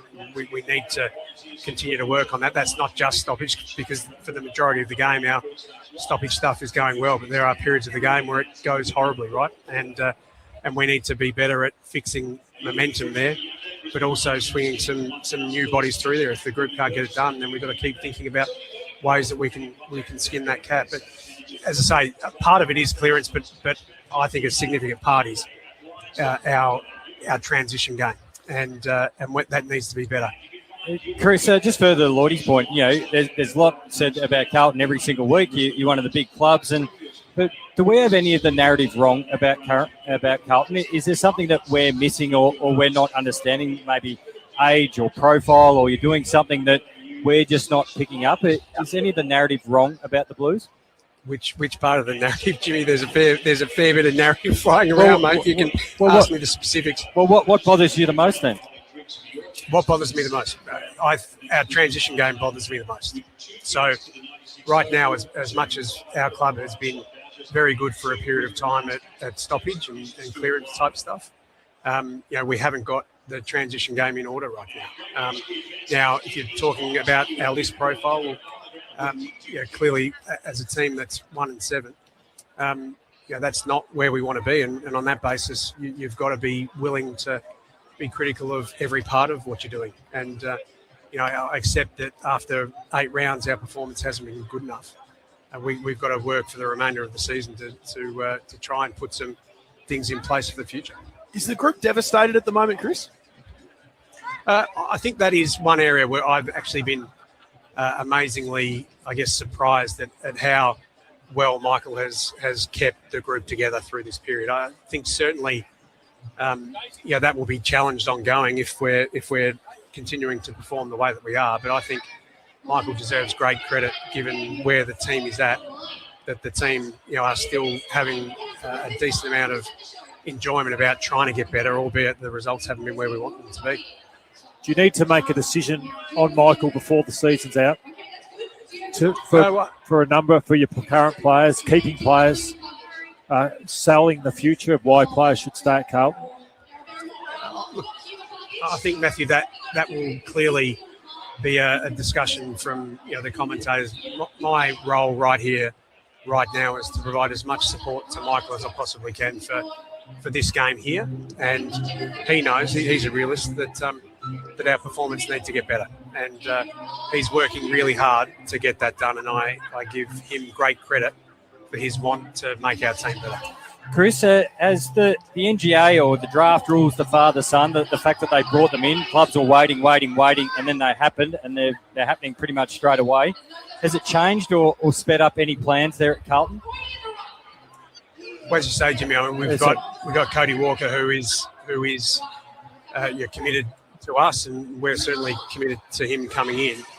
I think the discussion with regard to the draft rules and what happens from a Northern Academy perspective is less, needs to be less about the clubs that are facing some challenges because of it, and that is us, and that's my former club in Port Adelaide, and more about whether it's appropriate for the AFL to be making changes to the draft 5 months out from the draft when the clubs have not had any time to prepare for it. So, yes, of course, Carlton is impacted, but I think into the future we should be asking the question, is it appropriate to make these changes, whatever changes they might be in the future? And, of course, knowing the AFL, these things will change in the future. Is it appropriate to only give the clubs 4 or 5 months to prepare? Now, we've tried to prepare as best as we possibly can, albeit we didn't know what the rules were going to be. And I think we've done as well as we possibly could last year. But it's hard when everyone starts to talk about which club is affected to actually get the proper argument out. And as I say, yes, we are affected. But I think the bigger question that you should all be asking is it appropriate to change rules that are significant as this only 5 months before the actual date? Last one from me, Chris. How is Elijah doing? He's getting better every day. And that's something that he and I have been in contact with, and I'm pleased that's the case. It's good news. It's great to hear. Chris, we really appreciate your time. All the best tonight. Good on you, fellas. Thank you. Took them long enough.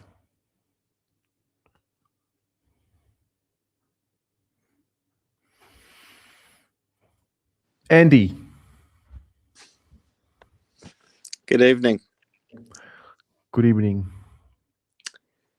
Would you just love a coach that could just speak like that? I mean, you can handle the losses, but the riffraff, he just is a good speaker, isn't he? Just here's what our issue is. Yeah. Yeah. And we all know what the issue is. We all know, but it's just nice to make sure that to keep people along with the ride, just to say it publicly. This is what we're working on. We're shit at transition. We're really great at stoppage and clearance, and we suck at everything else, or we suck at moving the ball from defense to offense and hitting targets. So every training session that we have, more or less, that's what we're working on. All right, no worries. Thanks for letting us know that you're working on it. Easy. Yeah, it's when you hear them say what the issue is in a roundabout way. But now, I mean, now having seen tonight and having watched the game against the Lions, so like, throughout the week, what was the things that stood out? Well, I think Wiedering's presser with Jared Waitley. Did you listen to that? Yeah. So he was, I think Jared helped him get there. And it was interesting, the dynamic between Wiedering and Waitley. They have this relationship on air that I think Wiedering has learned to trust Jared. Jared trust. Yeah. I think Jared led him down the path, and eventually Wiedering got there. And Wiedering's like, yes, I do get a little insular tonight. When you trust someone, you're more vulnerable. We had this discussion the other day. Trust him, so he opened up a little bit where, usually it's like, don't say too much about too much, because, you don't want people to panic. But yeah, it's he got him to open up, and then he closed off again, and then he opened up, and, at the end, he just sort of said what we're all seeing. So, how do you think he played tonight? Wiedering, I think he was neither here or there. I think a lot of those goals that were kicked sort of on the man he was marking, the way that ball was going in to our D50 was disgusting for our defenders. And you could just see it as well. Like, it didn't want to throw their teammates under the bus, but there was one particular mark that Logan Morris took.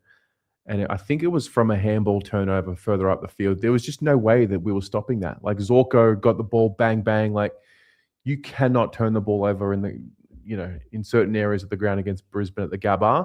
And yeah, sometimes I want him to just lash out at them. And it's like, what the fuck are you all doing? But I don't know if that's helpful. I thought he played a lot better. He spoiled a lot more balls today. He was... Yeah. And again, it's not just him, but the first half, they were all at sea. They were, no one was marking any players. They weren't making body contact, so their players were getting goal side again and again and again. And himself included, reaction time really slow. And it's sort of like then it flips and it goes to the second half where our pressure increased and players started manning up in the right spots, and we started causing more turnover. We moved the ball better. I laughed tonight because I was just like, we won't have a good first half and shit second half. We'll have a shit first half and good second half, which is just funny. But like there's things there. We all knew they weren't going to win up there, so sometimes you can catch good teams sleeping because it's such a known thing. But they gave it a crack. Yeah, I mean, we've got Sydney away and Port Adelaide away, and I think that's it for interstate. We've done Freo away, we've done Adelaide and Adelaide, gather round, we've done Sydney and Sydney. Aren't they going back to play West Coast away? Aren't they going back there? No, I'm pretty sure West Coast is at Marvel this year. Yeah, wow. Okay. Yeah. So I think, I don't want to talk too soon because maybe Port will give us a touch up, but I think the hardest, it is like the hardest interstate games have been played now. Again, unless GWS or Port absolutely smash us. It depends how they run out on the day. Like we saw last week how they were just, they were like, whatever. They just gave up. And then tonight they fought to the end. So, it's hard getting up every week when you're so far behind it. I wouldn't envy them, but ultimately you're getting paid a lot of money. You got to put that brave face on and got to try to salvage some wins. Like, not to read too far into the future, but I think Tim English got concussed tonight. Now we've seen when you're not getting silver service, Western Bulldogs can be quite average. Yeah. And like tonight was it's maybe because I don't watch him regularly. Like I've seen him in games, but Draper killed Pitto tonight. Like he just gave the mids just silver service and he really struggled. So you take that away from a team in the modern game, like you can really challenge them. So I think I think that there's potentially some wins coming, like they've just got to put in. They've got to put in. None of this 2/4 shit. Give us 3/4. 3/4 isn't too much to ask, I wouldn't have thought. Well, what were some of the moves that you saw tonight that you think are definitely things that need to happen for the rest of the year? I think Harry pinch hitting in the ruck was just, it's like, just needs to get his hands on the ball. Like, and get him around it. Get him around it. It's such a bizarre, and I think we were all saying it as well. I think there was a fear with us as the fan base. I still remember having these conversations in the preseason. No, we can't have Harry at centre bounce because, if he goes down, then, we're fucked. But then I think I think at that point, that's something that I think we also need to evolve. Like, no one's too good for a role. Nobody. Look, I liked Billy Wilson's inclusion into the game. I think he had some really good moments. I think Carroll's growing every week, so putting him on the wing, Newman on the wing, I don't mind it going back. Adam Cherub, what do you make of Cowan playing on some dangerous oppositions in the midfield now? Yeah, they gave it a shot, and then the first stoppage, Lockie Neal just absolutely burnt him, and then I think they gave him one more, and they're like, "All right, this isn't going to work, so we won't embarrass you too much." Look, I don't mind Cowan in a different role outside of like fullback, like in the back doldrums, kicking these stupid kicks. I don't mind bringing him up. I think he should be playing like half back, but sort of coming into the stoppage, like getting that hand and then booting it. I don't like that we've just sort of locked him into this back pocket. He just stays there the whole game. I think it's really wasted. And He seems like a player that you go, hey, I want you to do this role or play on this player, and he'll be like, done. He'll try, but sharp. So they're trying things. We can't criticize him for trying things. Didn't work. They gave it a crack. He got beaten every time. It's like, all right, no worries. We'll try again later. What else did I like tonight? Yeah, you mentioned the Mackay one.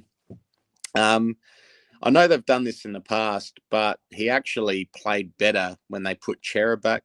He was doing a little bit more kicking in the back line. I mean, I never really wanted him back there, but it was like he was hitting targets. So I guess that's something. Well, it's interesting, right? Because because Billy was in, because Saad was in, Newman's back there. Florent's role changed completely. I don't really know what he was doing tonight. Was he at times was on Charlie Cameron? Maybe when we do the ratings, I'll be able to understand that a little bit better. But I thought Florent definitely his output was sacrificed because of bringing in Billy. He barely got near it. He barely got near it, and when he got near it, he was punished pretty heavily. So I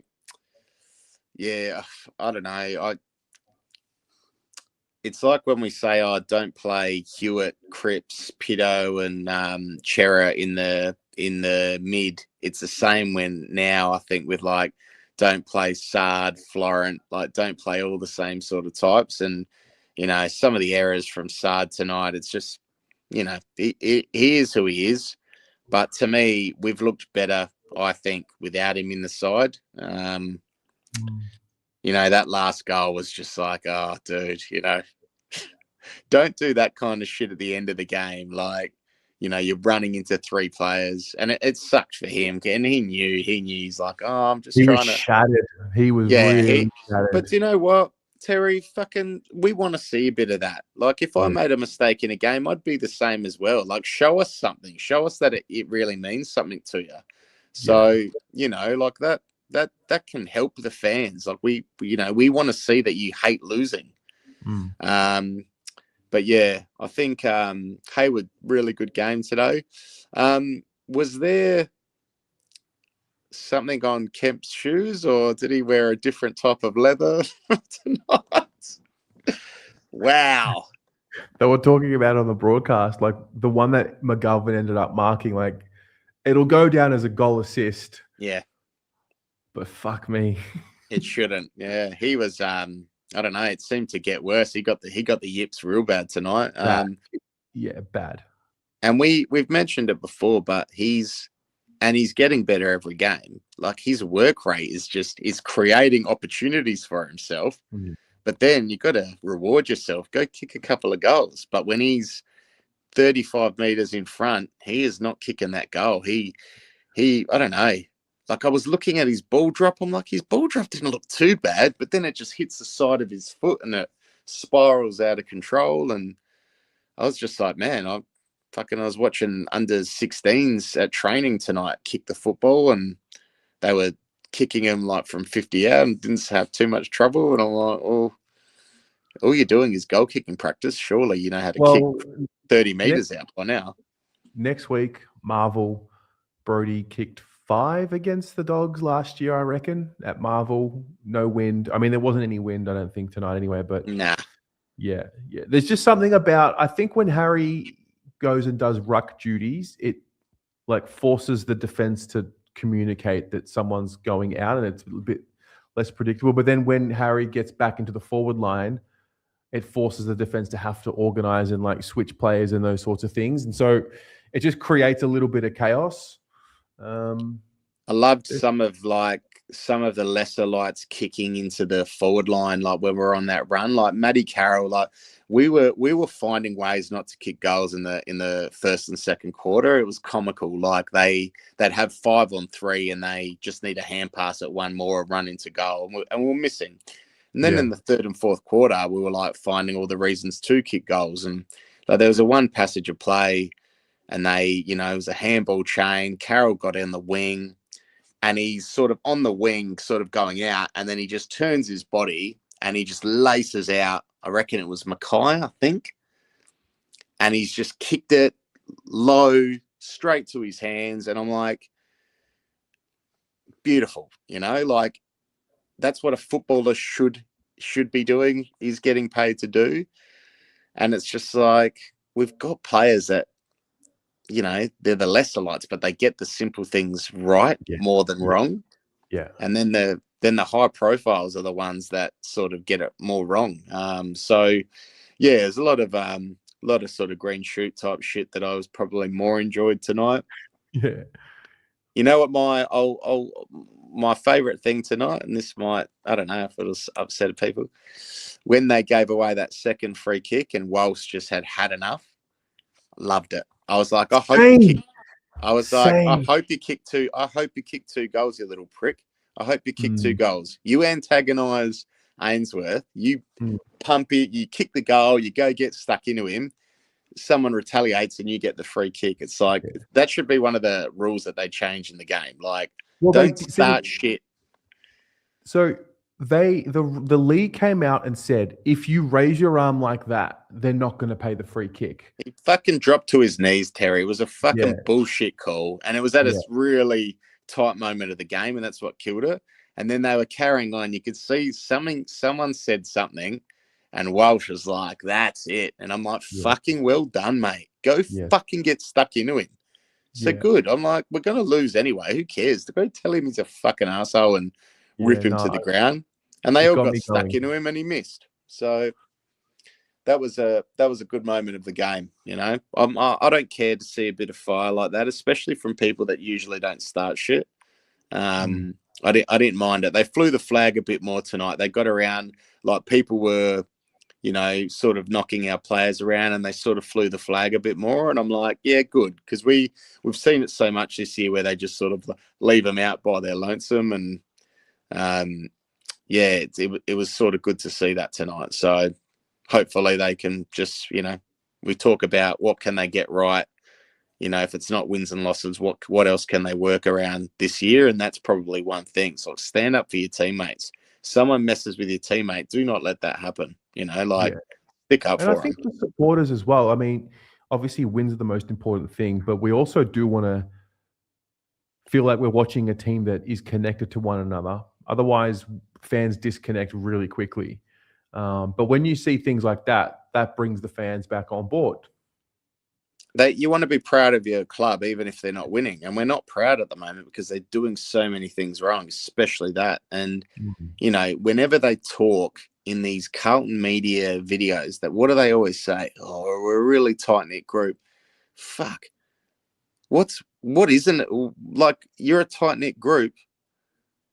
You're letting your freaking best mate get decked and you're not doing anything about it. That's not tight-knit to me.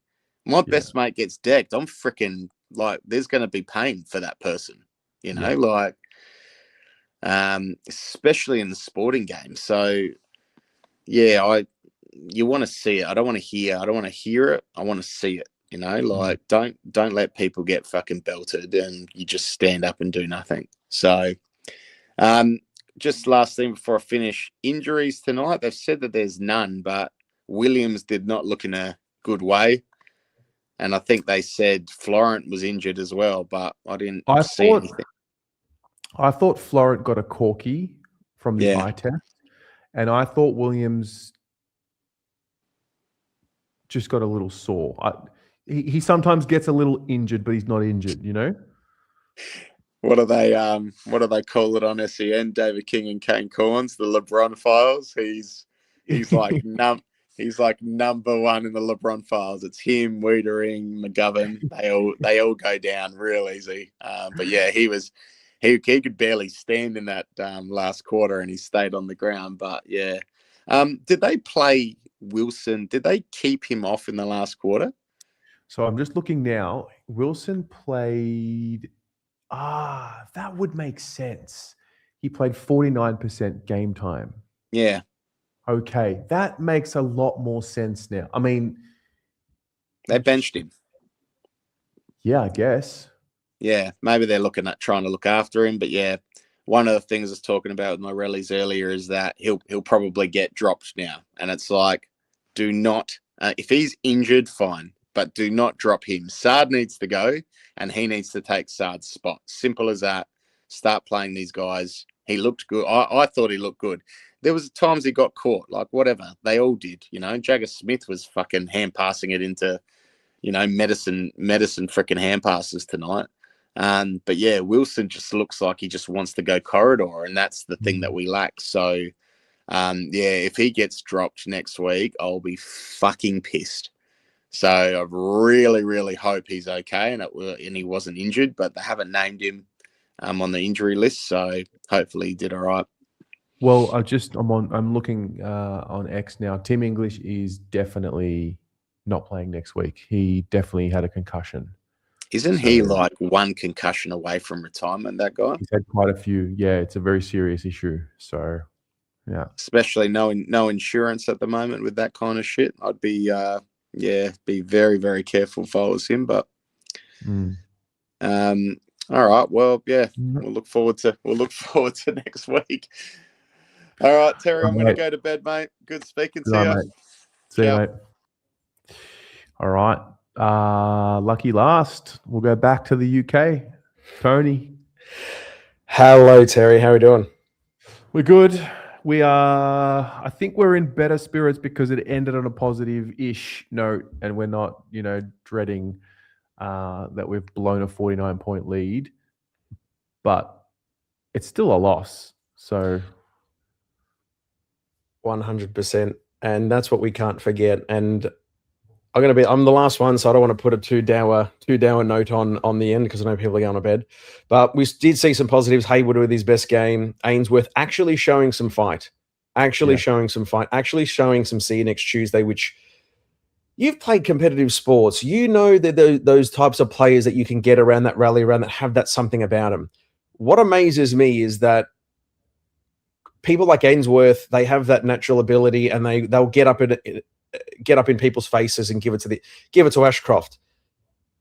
We never really see that with other players. Walsh tried and he gave away a free kick, great, but it's not like the license hasn't been there, or the balls haven't been there, or Cripps has never been that way. He's always shown it by example and always been the nice guy with the Colgate ads. And you know what? He's tough with the ball, but he's never actually been that smart ass, which is what you could see it with Cam Rayner. You could see it with Ginnivan. You can see it with so many great players in the current state of the game, but also Mill and in past years. We just haven't had that for ages, and it's good to see a bit of that fight and a bit of that.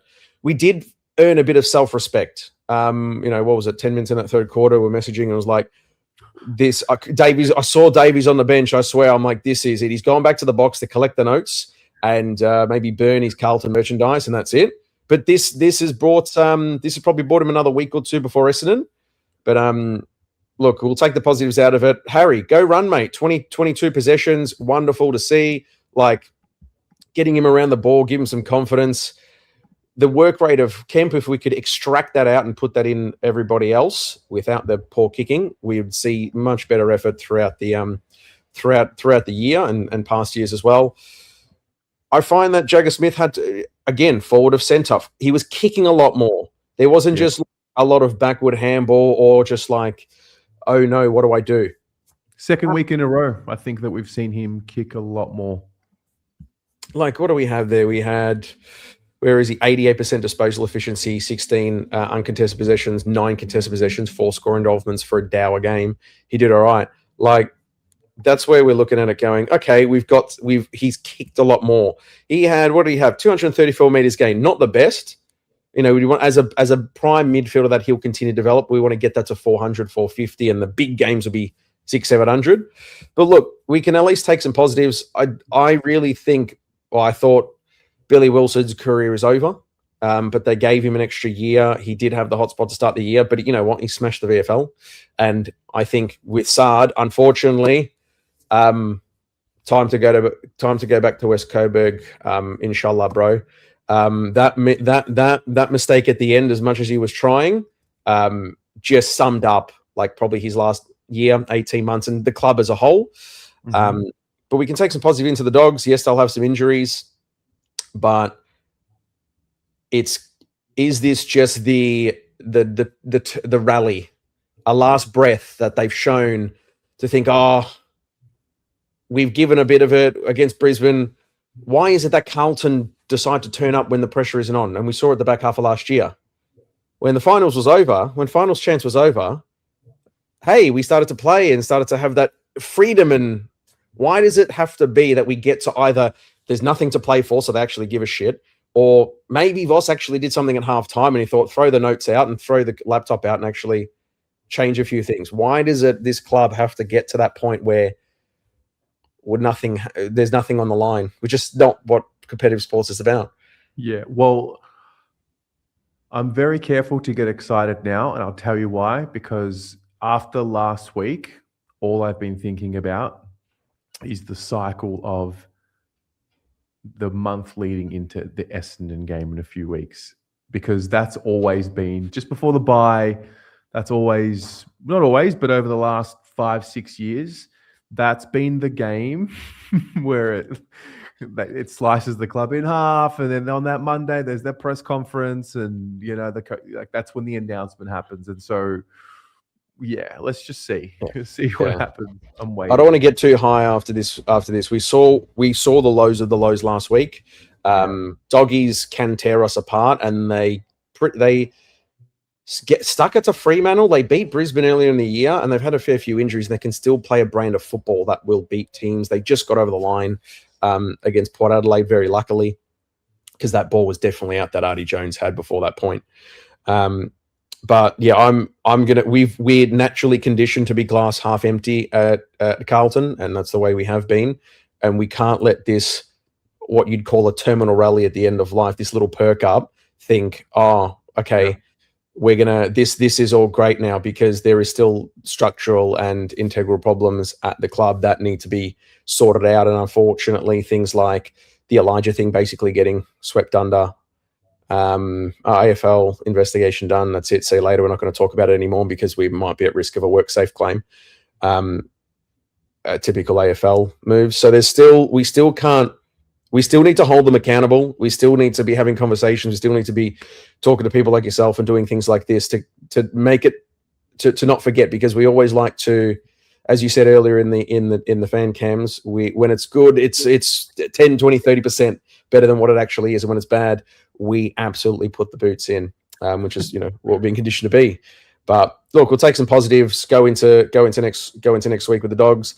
I do think and as you've experienced in going to the Freo game, getting out of Melbourne does seem to, first half didn't show this, but getting out of Melbourne does seem to show that there is a bit lighter, a bit out of the Melbourne bubble, a bit out of the routine. And Collingwood's proven that, traveling well does, you can travel well and really, really perform and have something different when you're interstate. But long term, we still had 7+ players over 30. Yeah.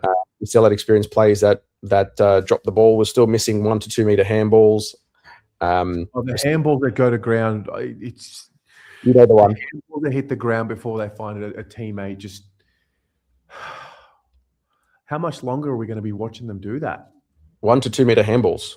1 to 3 meter handballs we are missing. And Mitchell says if it's over here, that's a miss. Yeah. We're lucky to get within if you would call in the NFL a catch radius, and some people have a catch radius of 2 meters or 3.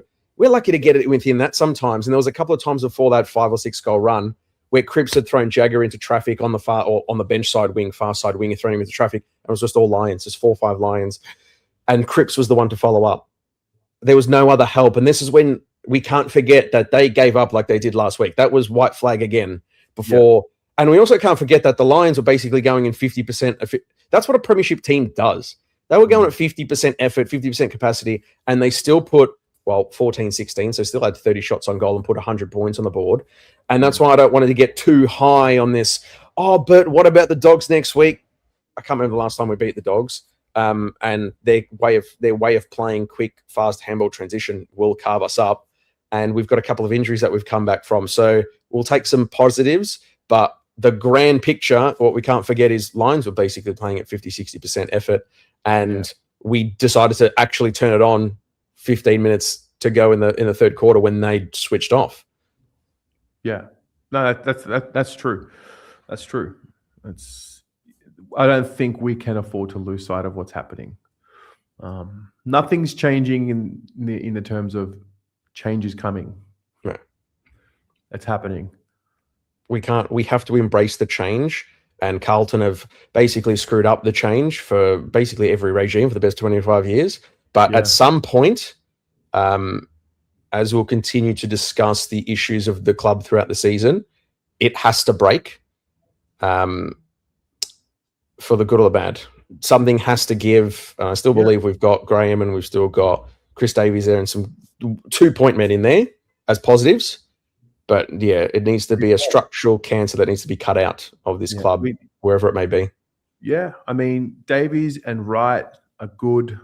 They're going to be as good as you can get when starting a fresh chapter with a club, essentially, like a team, a club, the coach, the staff.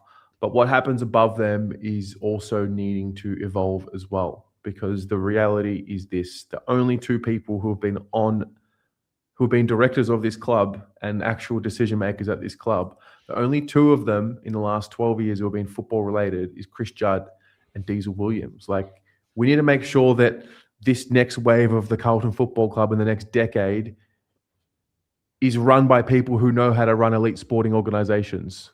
Like, we can't get that wrong again. No, we can't. And we know why those two have only been on there, because they placate the fans. Yeah. They can wheel out Diesel, who, they wheel out Diesel, and he doesn't know sometimes if he's there or not, but they'll wheel him out because the old fans can remember who he is. And Judd was Judd, and he's like, why should I do this? I'll make more money investing. So, yeah, and if you look at anyway. Yeah, he did. Yeah, football director. Yeah. He said when we hired Teague, before we hired Teague, he said, we're not going to go for a coach with training wheels. And then the club ended up going for the coach with the training wheels. So they didn't even listen to the football guy on the board anyway. Yeah. And this is where, as we've seen with minus Europa League win for Tottenham, but as you've seen there, it's very similar sort of thing. It's a business first, it's corporate first. And when you look at all of that, and I know it's late, so I can continue this conversation another day, but this is where you look at other football clubs, and there is a football element on the board that also has that corporate experience. Because as we know, footy players, if you're a decent football player in Victoria and you have half a decent career, you basically have one of the best lives probably in the world, with the connections and the courses and all the sportsman's nights and all the things that you can do. It's one of the best things. Just it's pretty hard to screw up. And you look at Melbourne, Stephen Smith, they've made the hard call on Guerra, but they also had Brad Green there. You look at Hawthorn. I think they had Billy Gower's dad, Andrew Gowers, former Hawthorn premiership player. Yeah. Like there's football there. When's the last time we had that? Kernahan, and he was forced to toss his best mate out in Ratton. So again, I know it's late, but that's another thing that we can't forget, and which is why the preparation as fans for the annual general meeting and going into it in a smart, wear a suit, look good, but going into it in a smart way, because we cannot have what was being there, even when we were there in January, the typical nothing questions that just basically the old wogs abuse the board. We need to go in there with pointed questions and actual statements to hold them to account, to basically rip out, and again, basically rip out that KPMG corporate big four sort of mentality, which got us to where we are off field. The money's there, the setup's there, great, but you've still got that corporate mentality, email pusher, laptop class, rather than football focused in the modern sense, not the Elliott way, which worked then and which is what a lot of our fans remember. But we need that modern way of how the game is now. Yeah. It's a long road to the AGM. I wouldn't mind having a chat with some of these board members mid-year. Why do we have to wait to the AGM? Well, that's what they should do. I know Collingwood ages ago did a bit of a fan forum, but it might have been to placate the fans. But that's another thing. And as Voss said a little while ago in the club, communication. We only hear from the club about things that are basically irrelevant to football, and they'll give us a little morsel here and there, which is basically why they're scared about channels like yourself. And now they're trying with the socials and this, that, but we know that there's no characters in football anymore because it's so sanitized.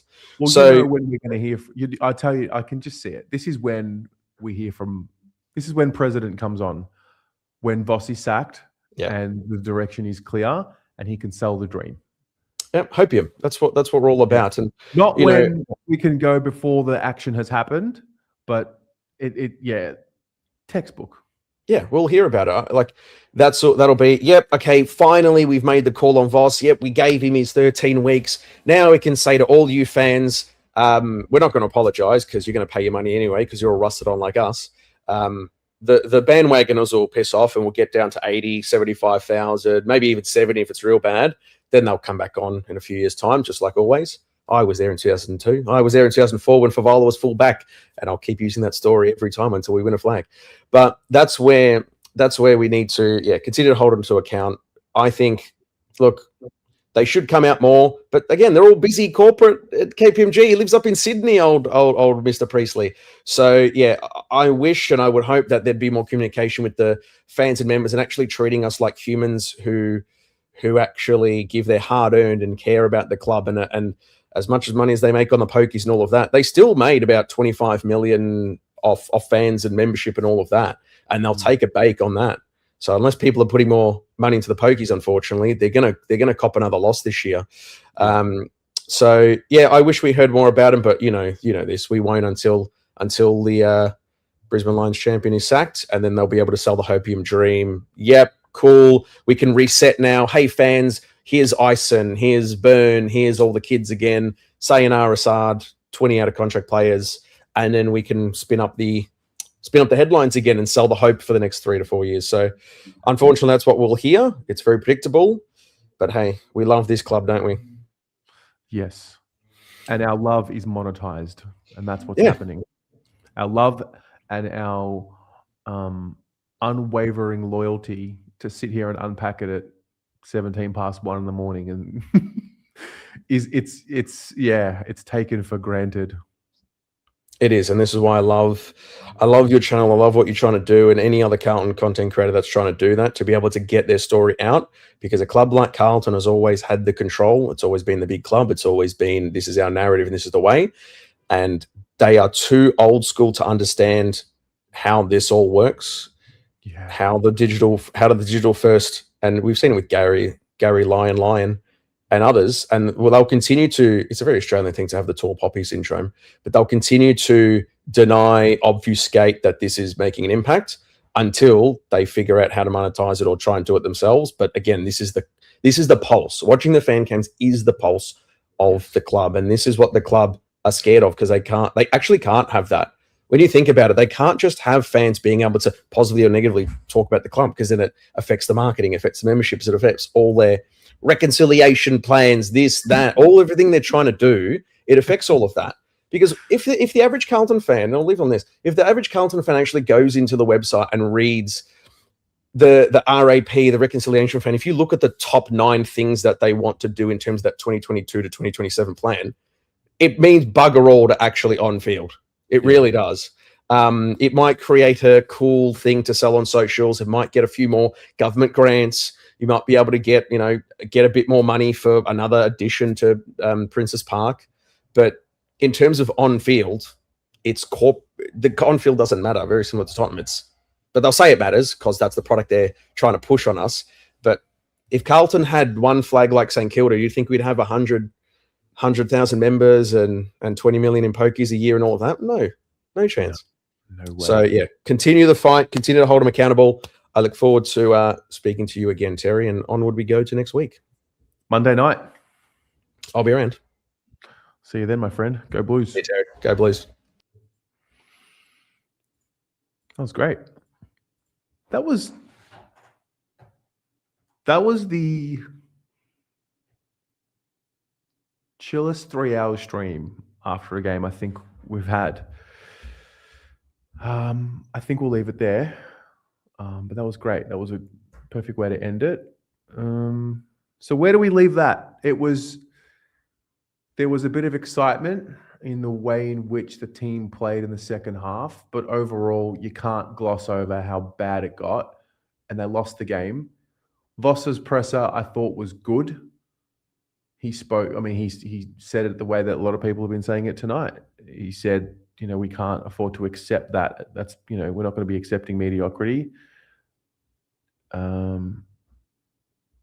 Yeah. It wasn't as bad as what I thought it was going to be. And it wasn't as bad as what it looked like it was going to be at halftime. That had 100 points. That had 80 points minimum written all over it. So that was that. And then we'll just roll into next week. Yeah. Question, because what I did last week, I want to do this week. I'm going to upload 2, maybe 3 maximum per week, like fan cams. Which fan cams from tonight did you enjoy and want to see re-uploaded in their own 10-minute segment, whatever they are? I'll definitely put Tony's up. I love talking to Tony all the time. But those of you who have been here for, maybe the start of the show or halfway through, whatever, and if you're watching these fan cams afterwards, which one do you want to see re-uploaded on its own? Because sometimes, because we do 3-hour, 4-hour fan cams, that can just sort of all get lost in one stream. But if I can upload 2 or 3 of the ones that have, the most impact, I think they're good. The second caller, who was the second caller? So Joe came on.